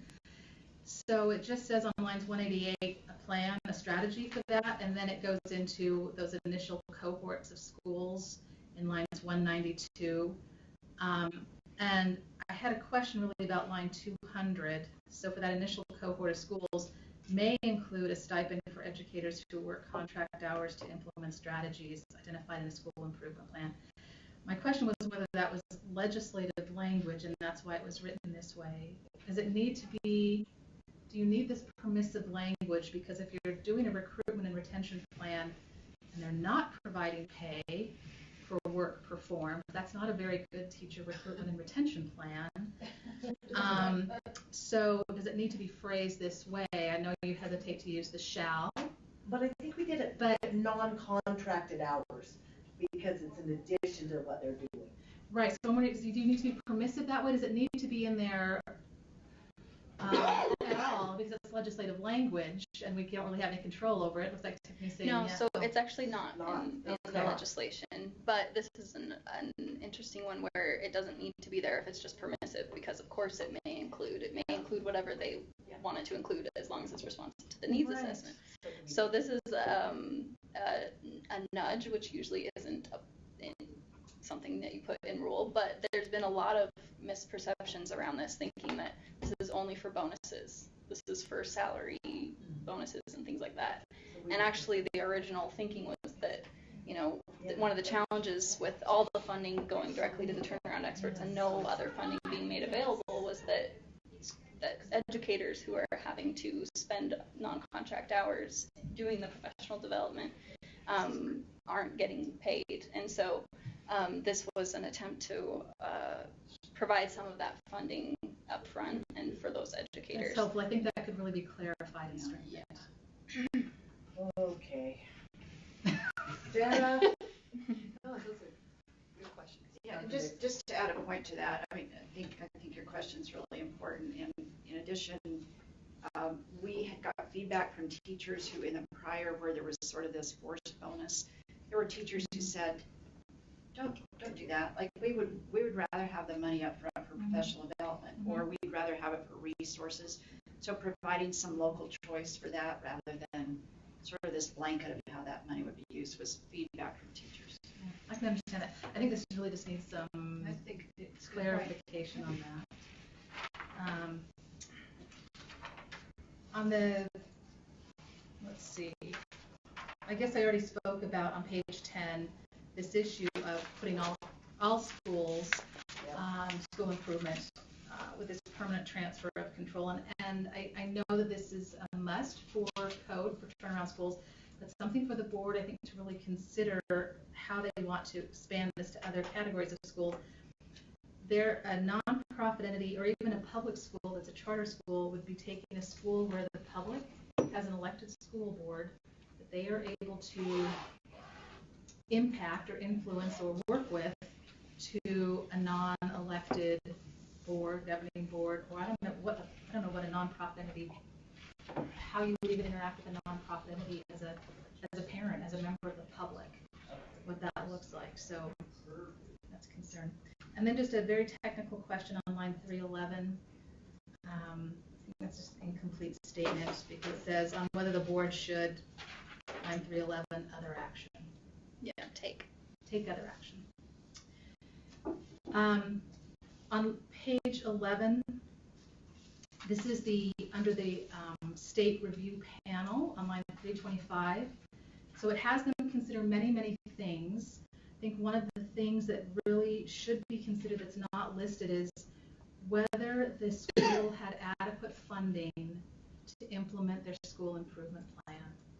This was a primary concern from that the second cohort of turnaround schools, that we didn't have funding for that. And so, again, that the word capacity is listed in line 326. Is that meant to indicate funding? Because capacity is not defined, but did the school have the adequate funding and resources to implement the changes they wanted to implement? It's a primary consideration. Yeah, it has to include the funding discussion. In line 338, this is the local school board getting input from the community, which I love as well, or I think that's so important. It just says teachers, principals, and other school leaders, but it doesn't say teachers, principal, or school leaders from the school being impacted. And it really should, you might want to include other educators in that input, but it needs to include the voice of those people at that school. And I think that needs to be clarified. Just like in line 337, it says parents of students attending the school, it should be teachers, school leaders, principal from the school in question. And then one final question, I have an assumption here, but I don't know if it's correct, on page 14, where it's talking about the targeted needs status. Lines 431 and 432, that you'll identify targeted needs status with one or more student groups. Does that assume a minimum N size? Is that part of the ESSA plan, that there's an N size of 10? Mm-hmm. Yep. Sarah, did you read this? Turn around there. I just looked at it once or twice. Thank you, Sarah. Yes. Introduce yourself, please. Hi, I'm Trent Kaufman, and I'm the CEO of Ed Direction. We're actually one of the providers of turnaround services. So the 25 cohort 1 schools, 15 of them chose to work with us. So I think we bring an interesting perspective to the table for sure. So you have questions on this rule? I do, yeah, but I'm going to shed a little positive light on this for a minute. It's been a little bit glum. The whole reason why the bill needed to be revised in the first place is because the legislature put together SB 235, and USBE, this group here, implemented the bill so well that more schools were getting out of turnaround than had been predicted. And so the bill basically ran out of money. So after the first year, 17 of the 25 originally identified schools had gotten out of the bottom 3%. 21 of the 25 had statistically significant improvements in proficiency scores. And if I can get clarity on that, because part of the money is paid up front and the other is when they get out of turnaround. They don't get it all up front. And so that we have to pay more quickly. That's actually not the case. The second payment doesn't happen until the end of the third year. They have to maintain those results. But we have to set that aside. Right. We have to. So you might not have gotten it, but it has to be set over here. So USBE is actually a victim of its own success. That's the whole reason why we needed to go back to the legislature and make edits in the first place. So having said that, I do have a couple questions, and mine have nothing to do with the legislation.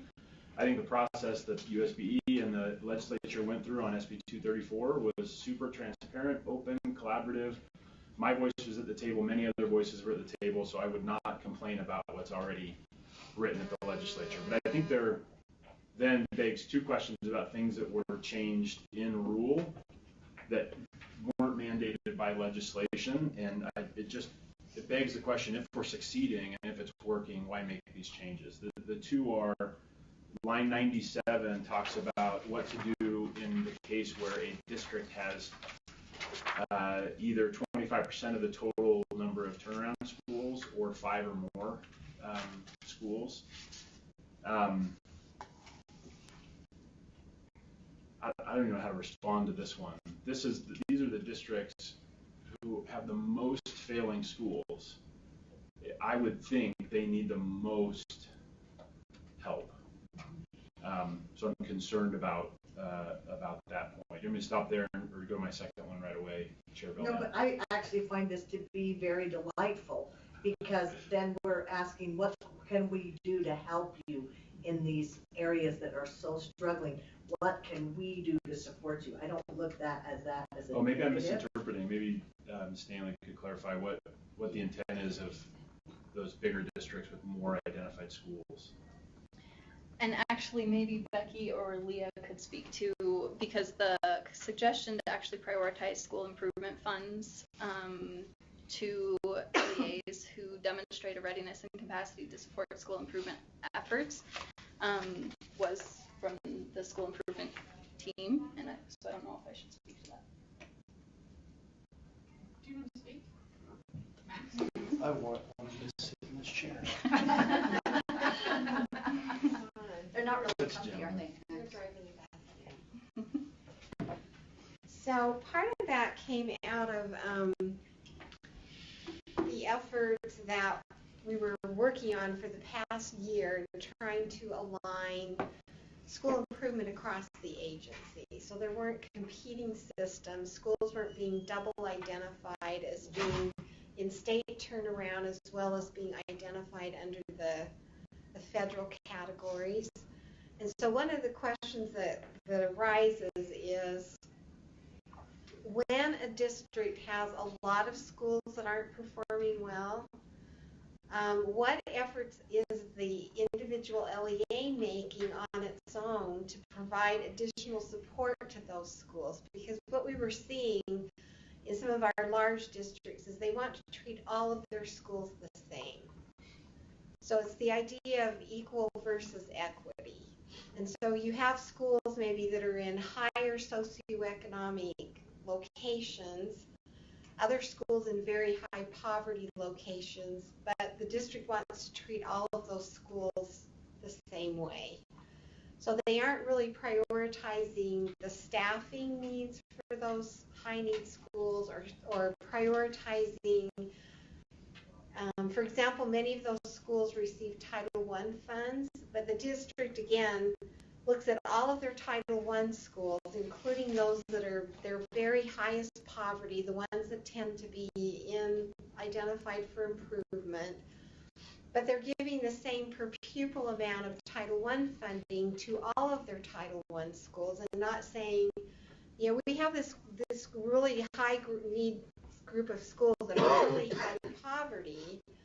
We need to maybe look at that per pupil amount of Title I funding going to those schools a little differently than we're looking at some of these other schools that have less poverty and are not in improvement status. And there are some legal issues that kick in.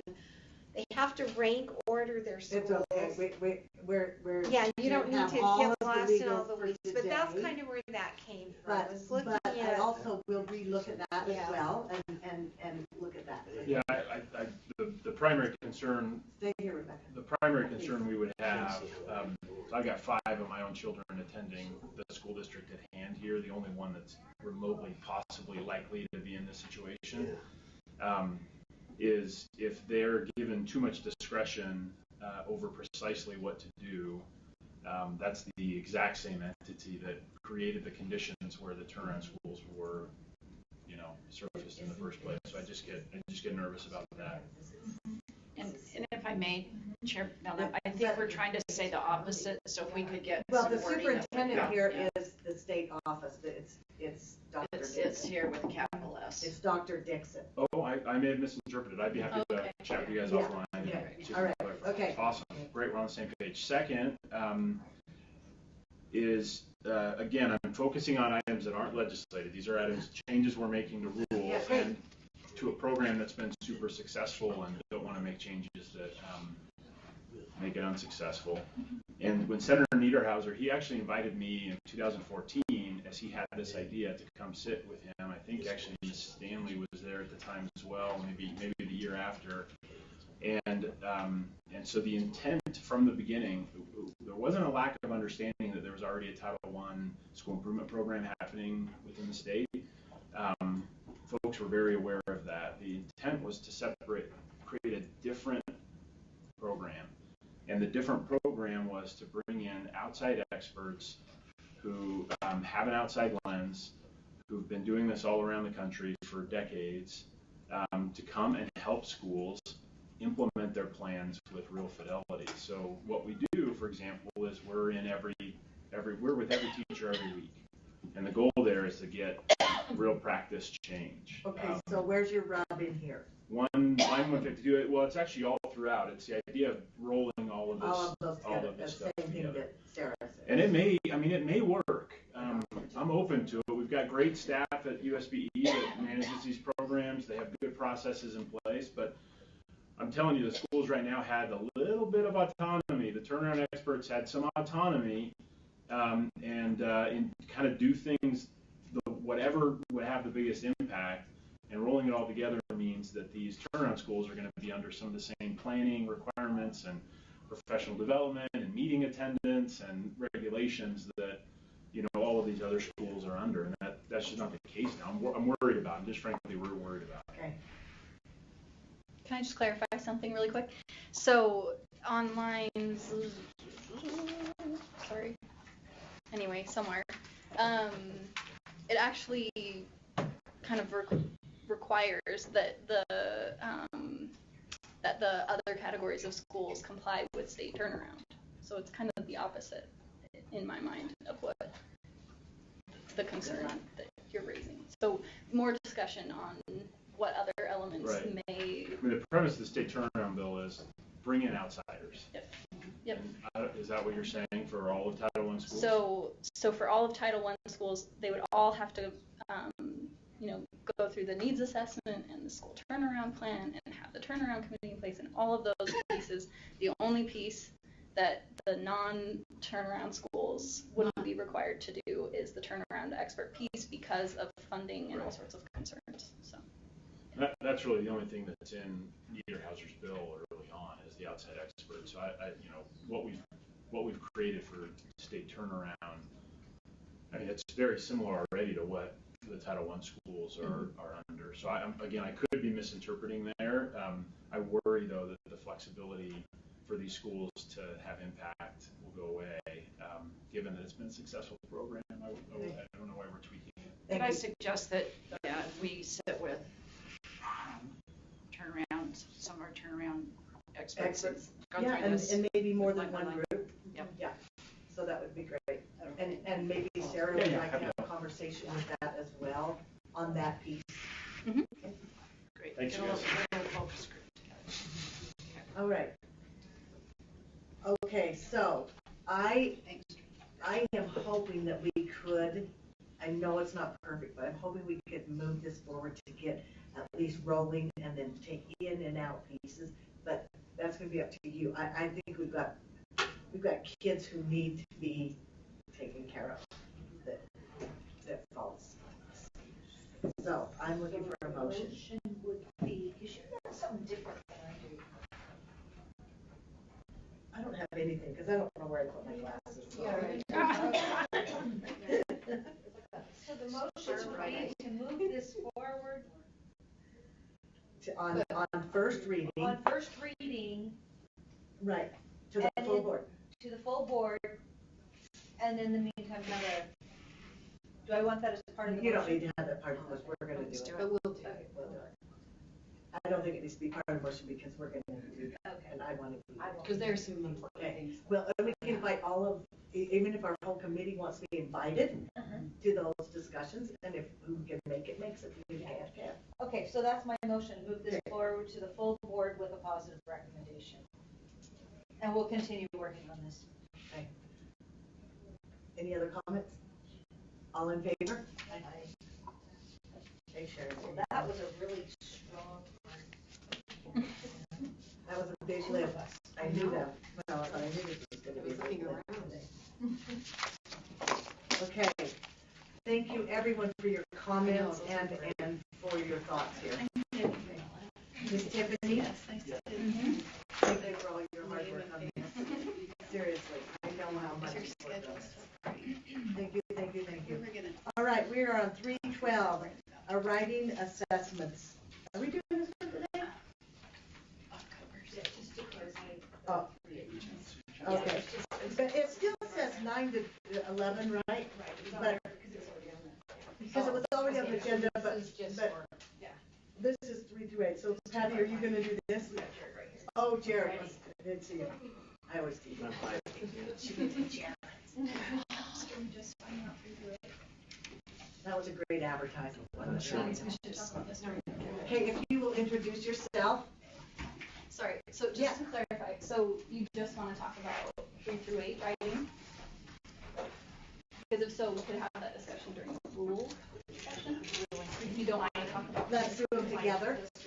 Yes, because we're not going to do 9 to 11 now because we're waiting for all the pieces of the puzzle, so we're going to pass. So we're going to do, is it 314? Is that the one? Yes. Okay, so should we do 313 first and then 314 next? That's the same question. Ethics manual? Yeah, so you can kind of go together. Jared, will you introduce yourself, please? Sure, Jared Wright, test administration and data coordinator. Oh, yes, because you got changed yesterday. Yes, Interim. yeah. Okay. All right. Thankfully. First, I want to thank you for working on this ethics manual and making it usable and clarity, and so that we know really what we're supposed to be doing. So I didn't know if you wanted to say anything maybe about the one change that was made, or. Let's see, I'm just pulling it up here.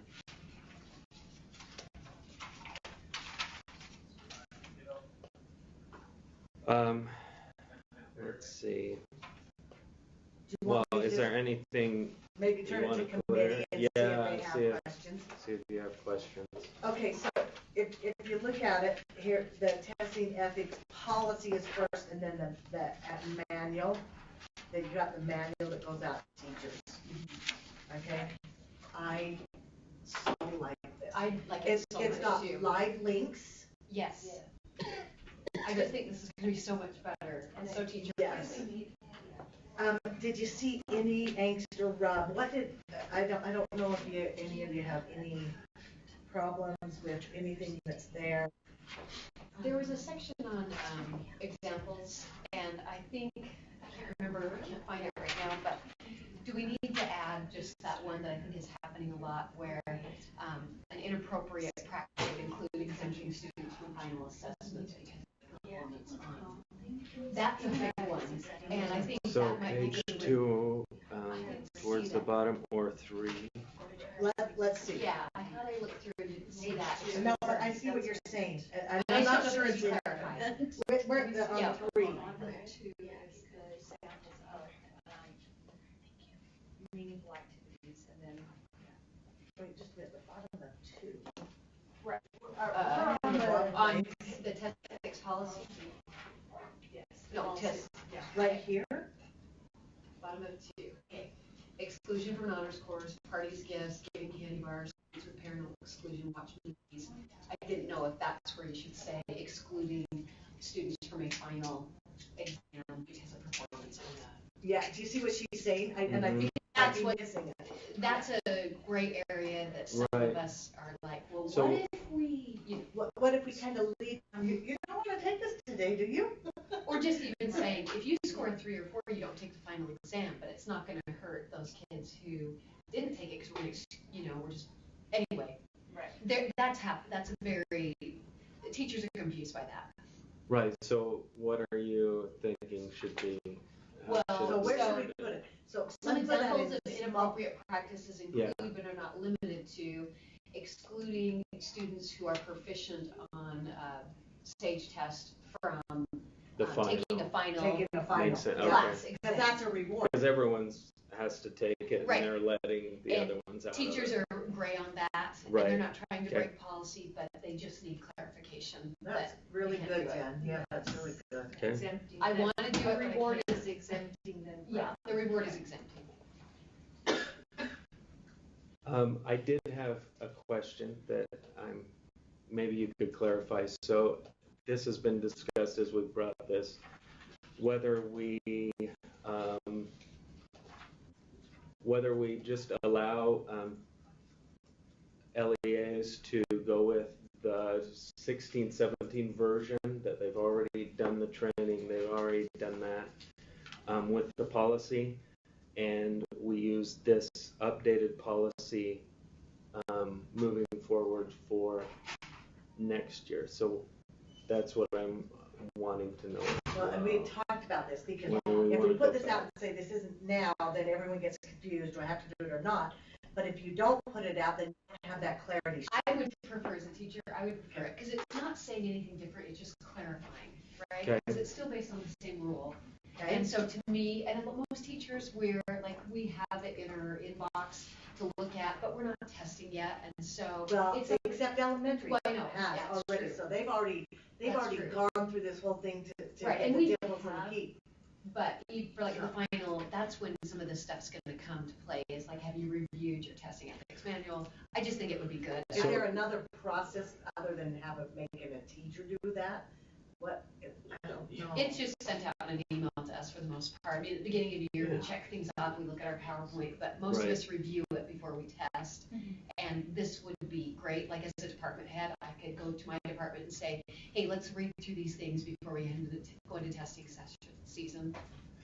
So I just think it would benefit, it would clarify rather than confuse. okay, so as well, clarifying for me then, we put it out there and we say, if you haven't already done the training, here you go.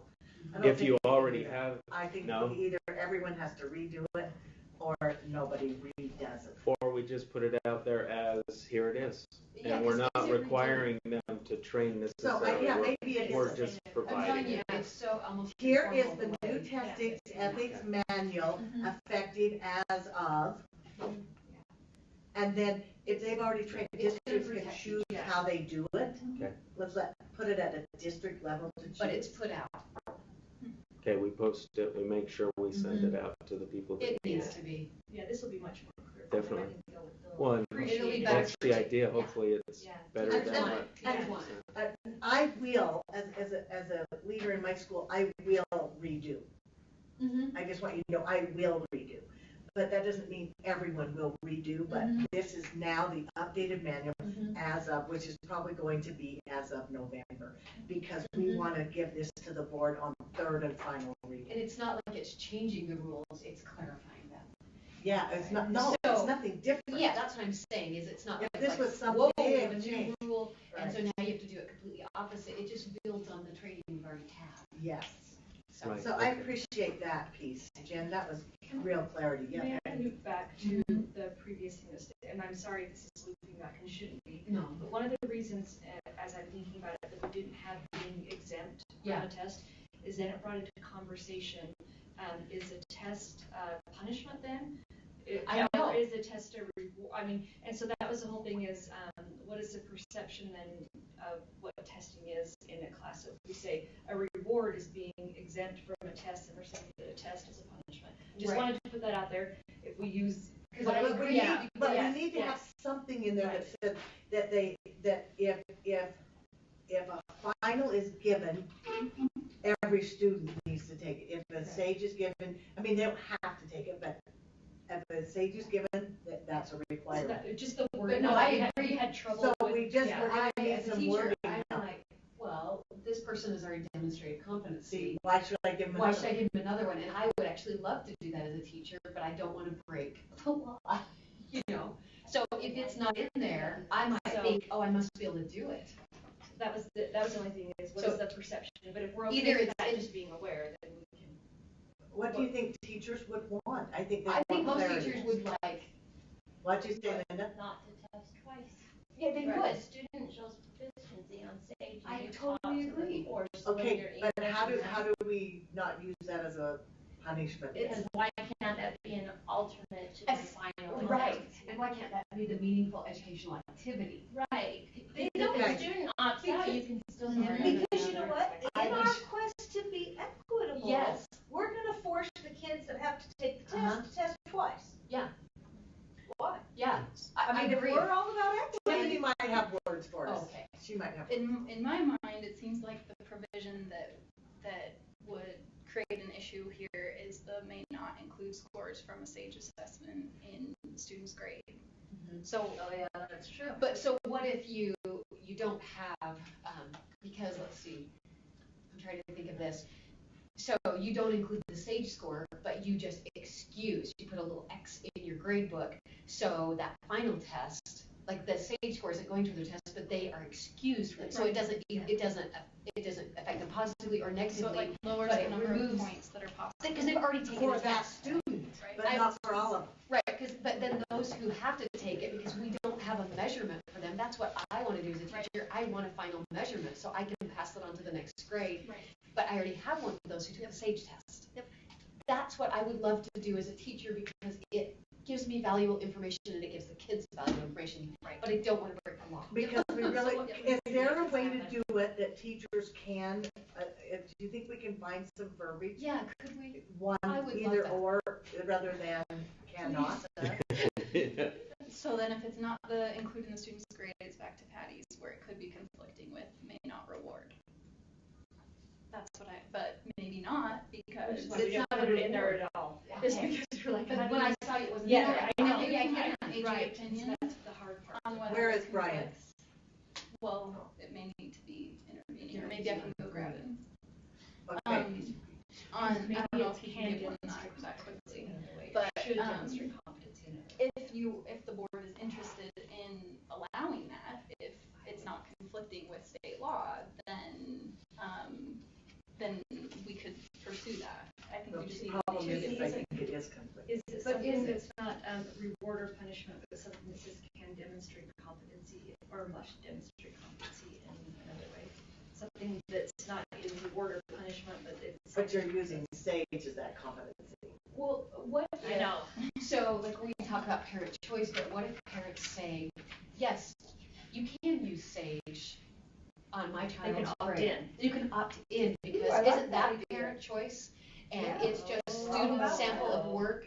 And so if a parent says, yes, my child, you can use this score. But does that go in our testing ethics manual, or does that go in Rule 404? probably. And have to go in Rule. But honestly, I have had parents say to me, why can't we use that? This is a demonstration of competence. And why do they have to come And again why and do they take have it to do it again? again? Sarah, you're gonna like this conversation. Sarah? No. So I just, can I just share one thought too that I'm thinking about? So I've heard of instances where a student scores a 3 or a 4, so they don't take the final, which happens, following the stage. But students that score a 1 or 2 still take the final, as if that's going to show that they've mastered something somehow within Yeah, that. right. You know what I mean? You're just testing them twice, hoping that they're gonna master it from one test to another. or it's a different medium for them to show confidence. Yeah, and maybe it's a different type of Because some assessment. kids do True. better on different paper, pencil, True. or computer. True. Exactly. There's another way Where to show can we put competency this so in they can get the rule grade. for a parent to opt in? Yes, can we do parent opt-in?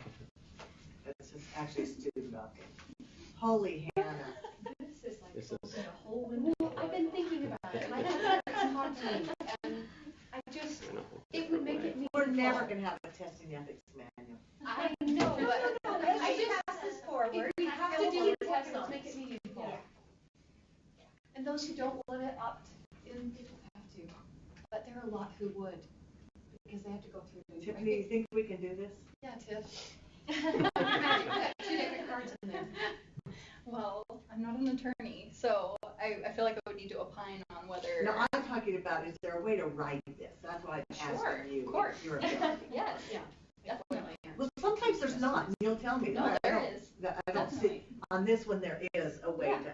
to put that in. Yeah, so it would be something like, May opt in, right? Not Well- shall opt in. May well, opt in. essentially that an educator. Shall I want I think shall opt essentially that an educator or LEA may allow students to. yeah, Yeah. if with parental Yeah. permission. That's what it is. And I think it goes with the code too, because it focuses on student work and parent, like, I don't know, I was looking at it. I think you could work it. And so if we put that in rule, then we could put that in the testing testing ethics manual, so that there's clarity there, that a student may opt in to not take the final if they've already shown proficiency. Okay, so, Terry, did you want to say something else? Yeah, I did. You're about out of your seat over there. No, I just didn't want to forget that. I'm just teasing you. Will you introduce yourself, please? Yes, Terry Shoemaker with the School Board Association, the Superintendent Association. This is a great conversation, by the way. I am hoping that the board will continue to exercise its discretion as we look at accountability issues on how to use the assessments to actually get to things that are more meaningful towards our students and to our parents. I don't know how helpful this opt-in will be to Park City, where 80% of their kids opted out. It may not be helpful at all, okay? However, it might be very helpful in those situations where parents may be conflicted and not know. So the issue is you're talking about students opting in, right? So who makes that decision? The student or the mom and dad? Well, that's the legal issue here. It's got to be the parents. That's the point I'm making here. That's going to be the difficult thing, because if kids get to make the decision. We got to look at our AG's got to look at. That's going to be the issue here, because the parents clearly have the right to opt them out legally. So you're going to have to consider that. But I'm asking, on behalf of all those two groups I represent, that you continue to exercise leadership to help these assessments become meaningful to parents and students. Okay, including a little bit of pushback as to why we can't include these assessments for grades. Thank you. Okay, so on 313, I'm looking for a motion, please. Okay, so I'm going to make a motion that we bring forward the testing ethics policy manual to the full board with a positive recommendation, and we'll just keep working on it. Yeah, and we're going to work on that. Well, with those rule first. Right. So we got X and roll. All in favor? Oh, I think, can I ask everybody? I think all in favor? Aye. Okay. Okay. 314. Sure, you drank mine because I'm drinking this crap. Okay, 314. This is the rule, all the 404. Jeremy, Tiffany, what do you want to talk to us about on this? So I had a couple of suggestions from the superintendents when the rule was reviewed with them that I wanted to bring forward, but besides that, I'm not sure what else. So on lines 189 through 194, there was concern around this requirement that an assessment plan, which an LEA is required to submit to the superintendent, include assurances that a student participating in an online course is assessed. After a lot of looking around at statute and other rules, it was determined that essentially the lines on 189 to 194 are not necessary, and we're just going to create confusion. So the suggestion is to eliminate lines 189 through 194. Okay, what again? 189. What are we talking about? Because why wouldn't we already be required to do that? Exactly. Already required. Yeah, I never thought we were. That just makes it like, whoa, we were not. It just makes it, there was all sorts of concerns. All right. Yeah. There was a concern that the LEA would have to actually find that student, even if they're not enrolled with the LEA for that course, and they need to. them. They need to test the online provider is required to assess them as long as they're in LEA, and that's already covered by other provisions. Okay. So, yeah. Anyway. All right. The only other suggestion was on line 309. that meaningful felt too subjective, so to strike that word. And I think it would probably be fine if the testing ethics manual still had that word, but so this is 308 through 310. An LEA shall ensure that a student who has been exempted from participating in a state-required assessment is provided with an alternative meaningful learning experience if the student is in attendance during test administration. There were just concerns that what's meaningful was going to create a lot of problems. And that's what I was going to say, can meaningful mean a final assessment?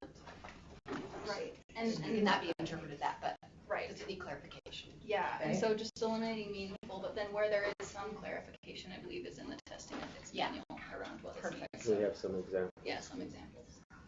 So those are their two suggestions.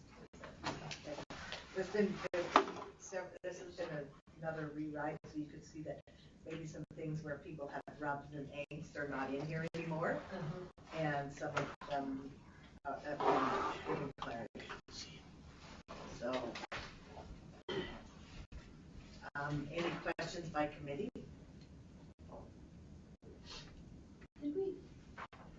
Yeah, I'm sorry? Like, is that what you're talking about? No. It was gone. What? Okay.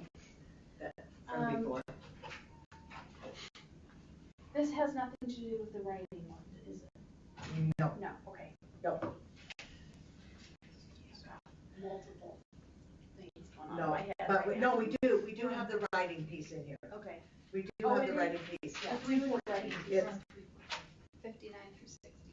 59 through 60. Okay. Okay. After looking, we found clarity that it is grades 3 through 8 that was voted on and approved. But I believe it was one prompt. That's what that was already approved. For just this year. For this year. 5-8. Yeah. Okay. And did we have, and this is probably going to be separate, but did we have ACT contract for 2 years to write the writing for 9 through 12? We didn't. No. Have we not talked about that yet? Or are we talking? And we're not doing that. Okay. At this time. Okay. Then I'll save that question. Okay. And then also, but the question still on the table is, I just want to throw this out, that we have been testing grades 9 and 10 in writing. Through okay, SAGE. Through SAGE. Okay, and the question on the table is, and I want you to know it's a cost if we don't test this year, because the cost and the rub comes is that the SAGE is set up that you take the language arts piece and the writing piece, and they are graded together. So if we pull one piece out, we have got to pay to have that piece pulled out. So there's scoring issue. So there's the whole scoring issue is off kilter. Mechanical. So we could approve to, I know, we could approve to just continue the writing for 3 through 10 this year, then it wouldn't be any cost, and then knowing next year that we might have the ability to not have grades given and so on and so forth, because we're at a new testing platform. Well, if it's a money issue, then I say we have to keep it. It's ridiculous to pull it out just because of the cost. Yeah. And then those that opt out don't have to take it, and those that do opt in can take it. So, are you okay? I don't know, Tiffany, do we need to put that in here? It would be that would be the most transparent and clear way to do it, and that is a vehicle for that. I think that's what we should do. So I think just and on then line 3. that will open the doors for districts to know that's coming. Yeah, because that's where they're going to look. And that gives them 2 months, but I actually am hoping this rule needs to get done, like the testing ethics manual, that we could send this on to them so they'll do it on 3rd and final reading in November, so that districts can be prepared and prepare our children for these writings. So they can start practicing writing. And it will be not 2 prompts this time, correct? 1 prompt. One prompt. Okay. 1 prompt. So some districts are. Yeah, it's random. You don't know. And that doesn't change the cost, right? I was gonna say, does that change the configuration? Yeah, I don't think it does, because I think they really only conglomerate one anyway. I don't know. They take the two and then into one writing. One. So So it now doesn't it's change, there's not a cost. But then we'll just Together use one one file. writing into the literature export. Good. So, does anyone at this table have any angst or run with that? Okay, anybody in the audience want to speak to this for this testing session this year to do 3 through 10 writing? Terry? Thank you. I just have a question. I make sure I have this clear in my mind. At the beginning of the year, were the school districts told, or sometime early on this school year, that they were not going to be testing on these things for writing?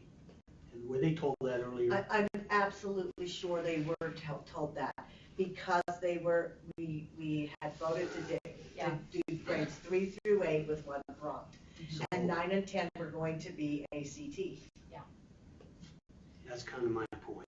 Right, and as a ninth grade teacher, Okay. it's had to be. So like I'm that. just, yes, I'm preparing you for an interesting conversation coming back as to this late notice, as to the preparation for these kinds of things with teachers. I understand the financial issue that you're wrestling with.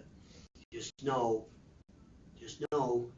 that I suspect that the data in their mind will be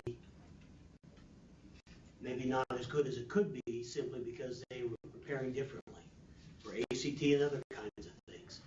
So that's the message I'm giving. I just want to make sure I understood the preparation piece versus the other. What's the cost difference, Jared? What they sent me is less than 200,000 is what they sent, but they're still working on something more specific. I know, Jen, for 200,000 That's just all what these they sent me. districts who were planning on writing. I don't know why they still don't prepare them to write. They prepare them to write. But it's different. But I've got a teacher sitting right here. It's different. It's different. I get it. It's different. No, writing I can do instead. No, I think you're thinking about. Is it better for them just to go ahead and tell their students to opt out since they're I'm not going to get into that. Oh, we can't do that. I'm not going to get into that one. Put that out. Maybe you can, but I got a job. She's just gonna be walking down the hall with a opt-out. She's like, I'm just on the school board visiting your school. I'm just suggesting that there are preparation. I mean, by the time you finalize the rule, you just talked about when it would be finalized. We're at end of November, middle of November. It would be November, but let's talk about it, committee. Okay. $200,000. Thank you. $200,000. Jared, do you have that? I know, but you can't think of. They're still working on getting specifics. Okay, but that's around. what they've How long given. would it They take said to no get more than results 200,000. Would it impede the timing on getting results back? No. Because they would have to change out everything. Well, we would have. Because the language comes immediately. Yeah, it's it's the writing that that takes us longer. time. Here's the thing that I do have feedback from a lot of teachers who teach English that we like the writing scores, and many of us will say keep it because it helps me understand.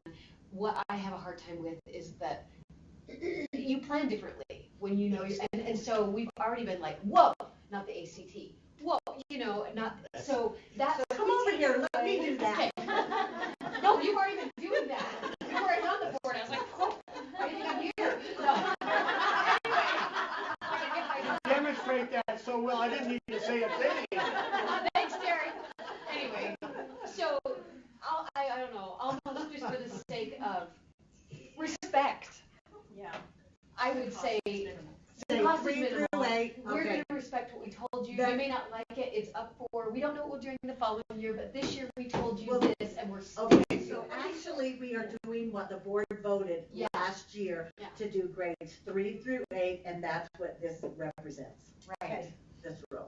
Is this table feel okay with that? It's going to be a little bit. What was that? What is that? That is like, oh my gosh, do you know, there's an expense with everything we do. Are you having those weird sounds because of money? So Yeah. Okay, no, I agree. I just because. Okay, Jared? So a couple of things just to think about. So the money would be, well, obviously there's the time to change the system so that they can still get a composite ELA score without the writing. They would have to go in and do that for 9, 10. And the cost, last I heard, was no more than $200,000. But we have started the summative test. October 2nd was when the window opened. So we do have, and I haven't looked, and as far as how many students have actually tested so far in this mid-year summative time. But if they don't make the change until January, you're going to potentially you have students who have tested with writing and with reading up until January. Then you're going to have students who test without writing in the spring. And so you're going to have two different things going on there for that. Is there a rub there? Do you care? I don't, because as a ninth grade teacher, I haven't even gone in there because everything's so up in the air that I assess as a teacher, like normal. You read instead of putting it in the system. Sure. Is there anything in there that's a cost savings because they will not be scoring the writing test? Yeah. You could then say, now we're even, so you're not going to perform this other scope of work that you were contractually obligated to perform. Therefore, can we call it equal? Because there comes to the writing is supposed to Potentially, if there's sometimes the hand scoring, there's a certain percentage that they hand score, and that costs more. So if they don't have to do that, but I think the biggest cost is just that they're going to have to change the system to be able to handle not having. I still think we should go with what the board approved before. That's what went out to the bid. I do too. Okay. I know. Please don't eat the meat. I know. Yeah. You don't need to live for the next 10 years. Yeah. I'll let people stop. Your husband's an educator. Every time. I'm spending hours writing a grant for $500. You know what? Me too. I was like, please give me $150. Okay, so let's come back to 314, and we have a motion on the table to move this forward, and then we have this additional discussion.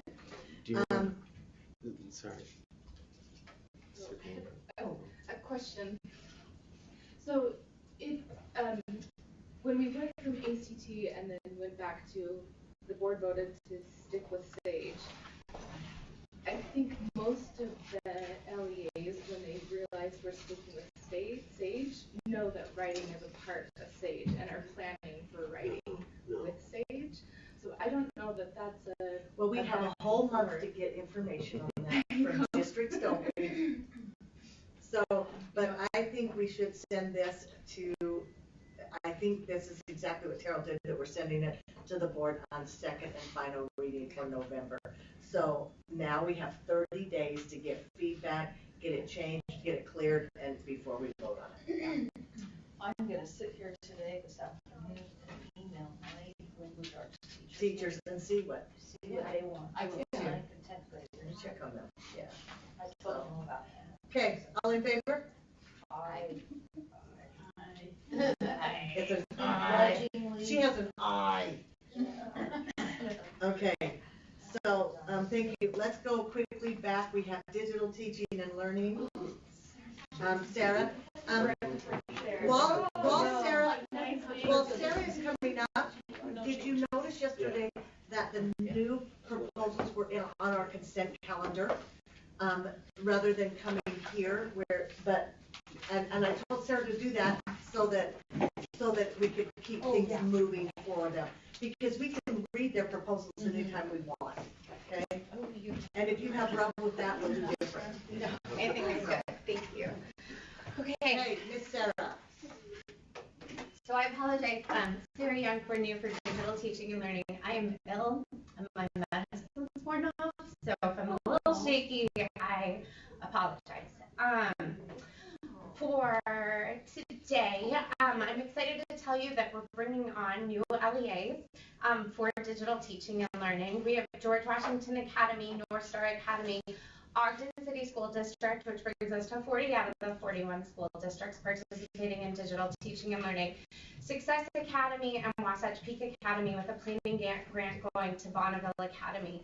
We actually had 10 LEAs submit in the second round, and these were the ones who were recommended forward. And was that 5 or 6 of them? So it's 5 for the full grant and then 1 for a planning grant. Thank you. So we're really excited. These LEAs put in a lot of work, and we just want to applaud that. In terms of the program itself, we continue to work with Materi Group, which is our external evaluator, and that leads me into the Digital Teaching and Learning Summit, which was hosted at the end of September. We had our 65 previous awards, awardee LEAs send leadership teams to the summit. We had an opportunity to work with them in regards to looking at their evaluation with our external evaluators, so that was a cohesive process, and then also facilitating some PLC work, giving them the chance to meet as smaller groups around different topics of interest and or implementation. To support that, we actually had each of them make a poster, and I have 2 labs here. I looked at all of them in the back of the room there. Yeah, so those are the ones that came back with us. So we asked them to speak to their purpose, their successes, their challenges, their future needs, and then their communication element here below. In your board backup, we shared a link to the slide set that was used at DTL Summit, and at the conclusion of that slide set, we also have all the digital versions of these for the ones that were submitted. We did have some LEAs who brought their own, but we have those to share with the community as well. We are excited and moving forward with that effort by hosting site visits. So between November and March, we will have 12 different LEAs who are welcoming other LEAs into their schools to be able to share what's working as well as what their challenges are. And every single DTL awardee will be attending 2 site visits or more based on their interest. So, any questions? I like their one that they need to narrow their scope. So I like that they're looking at that. So Sarah, I so appreciate that. Okay, and then I think that was it. Huh? Sarah, goodbye. Have a nice weekend. Okay. Thank you so much, sir, for all your work. So appreciate it. Okay. 3.9 dropout prevention and recovery legislation. This is again a report. Thank you. Hi, Ms. Lillian. Lillian Stacey Jensen. I'm an educational coordinator in the area of student advocacy services. Today, we actually have 2 reports. First one we will start with is the Dropout Prevention and Recovery Report. By statute, we do have to give a report to the Educational Interim Committee by October, and so what you have in your documents is the report that will move forward. I do want to publicly thank our leadership as well as Tiffany Stanley, who I think has left. I think these new templates make it much easier for our staff to put the items together. We voted on it. I know. So all of them, when they go to the are going to look like this. So they're all the same. Yeah. So that it's very helpful for our staff as well. Did you do that or did Tim? Somebody, a group. We did. Good. So on this particular item, as you can see in the background here, with this dropout recovery and prevention, that the LEAs must report to the state board what their method is in use of engagement in their designated students, meaning their students who are at risk for dropout, and also need to report the number of students enrolled in a prevention program or a recovery program, credit recovery program, how many reach their attainment goal, and what kind of funding is allocated or that they're using for their students. So through some data collection, you can see there in the findings piece that the LEAs provided the information around students who are at risk of dropping out for students at risk of dropping out as defined by the board rule. Which goes with the law. Yes, and it's board rule R277-606. So just quickly, the findings are that 37% of the LEAs surveyed work with a third-party provider to support students who have dropped out or at risk of dropping out. 78%, which the numbers are there, 7,477 out of the 9,599 of the students who have dropped out have entered into a credit recovery program. 60% of those students that have dropped out have reached their obtainment goal, which is outlined by statute. The one thing that we try to do is that tied to this particular legislation, not in the report, but as they enter into contract with a third-party provider, there is another in statute from last year, came out of Senate Bill 3, some funding piece for dropout recovery. So we're looking at now finalizing the RFP process so that we can look at some possibilities of tying this together to help support some of these LEAs who fit within this category. Does that take a statutory change? No, it does not. Okay, all right. So anyways, the last thing that we found is that the method of the LEAs or the third-party providers that they use for engaging the students, the designated students, are primarily competency-based to computer-based, but the majority of them are using some kind of computer-based services. Those are the items in code that we have to report. Okay. Any questions by committee? Any questions by the audience? Thank you, Maria. Thank you so much. Okay, and now 310, Strengthening College and Career Readiness Program. Yep, and I'm going to have Holly Todd It's come another, up and do this one. thank you, Holly. Yeah. It's just it's another report for the legislature. Yes. So this was created from House Bill 198 in 2015, and it is the Strengthening College and Career Readiness Certificate for School Counselors, which allows school counselors to participate in professional development specifically to improve college and career readiness for students. And so by November 1st, we have to present or provide the report to legislation, and so this is the report that will be provided. Thank you. Anybody at this table have any questions for Holly on this? Holly, again, this looks just clean and nice. It's easy to read. I appreciate the numbers that it kind of shows us what's happening with some of the development here. Because the CCR that's what drives all of it. Yeah. It just is. And just so that the board is aware that there is some carryover money that has not been spent yet that we're asking to have continued even after the legislation time frame so that we can continue to provide this certificate to future for another year. For another year. Okay. So the appropriation was for 3 years, so we end that time frame of July of this year. And so there'll be a little bit of carry forward money due to the change in licensing fees. Yeah. Mm-hmm. Okay, excellent. Anybody in the audience have a question or comment? All right, thank you so much. I'll take a motion. You missed item 3. Item what? 3.8? Oh, meeting the needs of Utah secondary students in career and technical education. It also has action on here. Why does it have action? I don't know. 3.8. know why she put action. Okay, so you and I are going to do this because they like us. No, Wendy's here. Oh, Wendy. I'm sorry, Wendy. Sorry. Oh, thank you, Wendy. You're going, I do want to have this.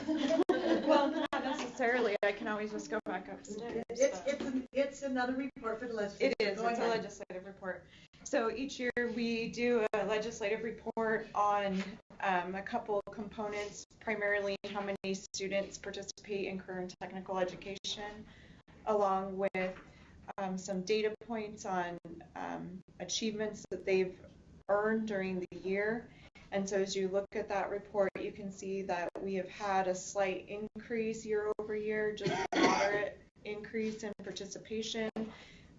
We also have a number of students in secondary programs earning credentials and credentials with our post-secondary partners, as well as industry credentials that are offered at the secondary institutions.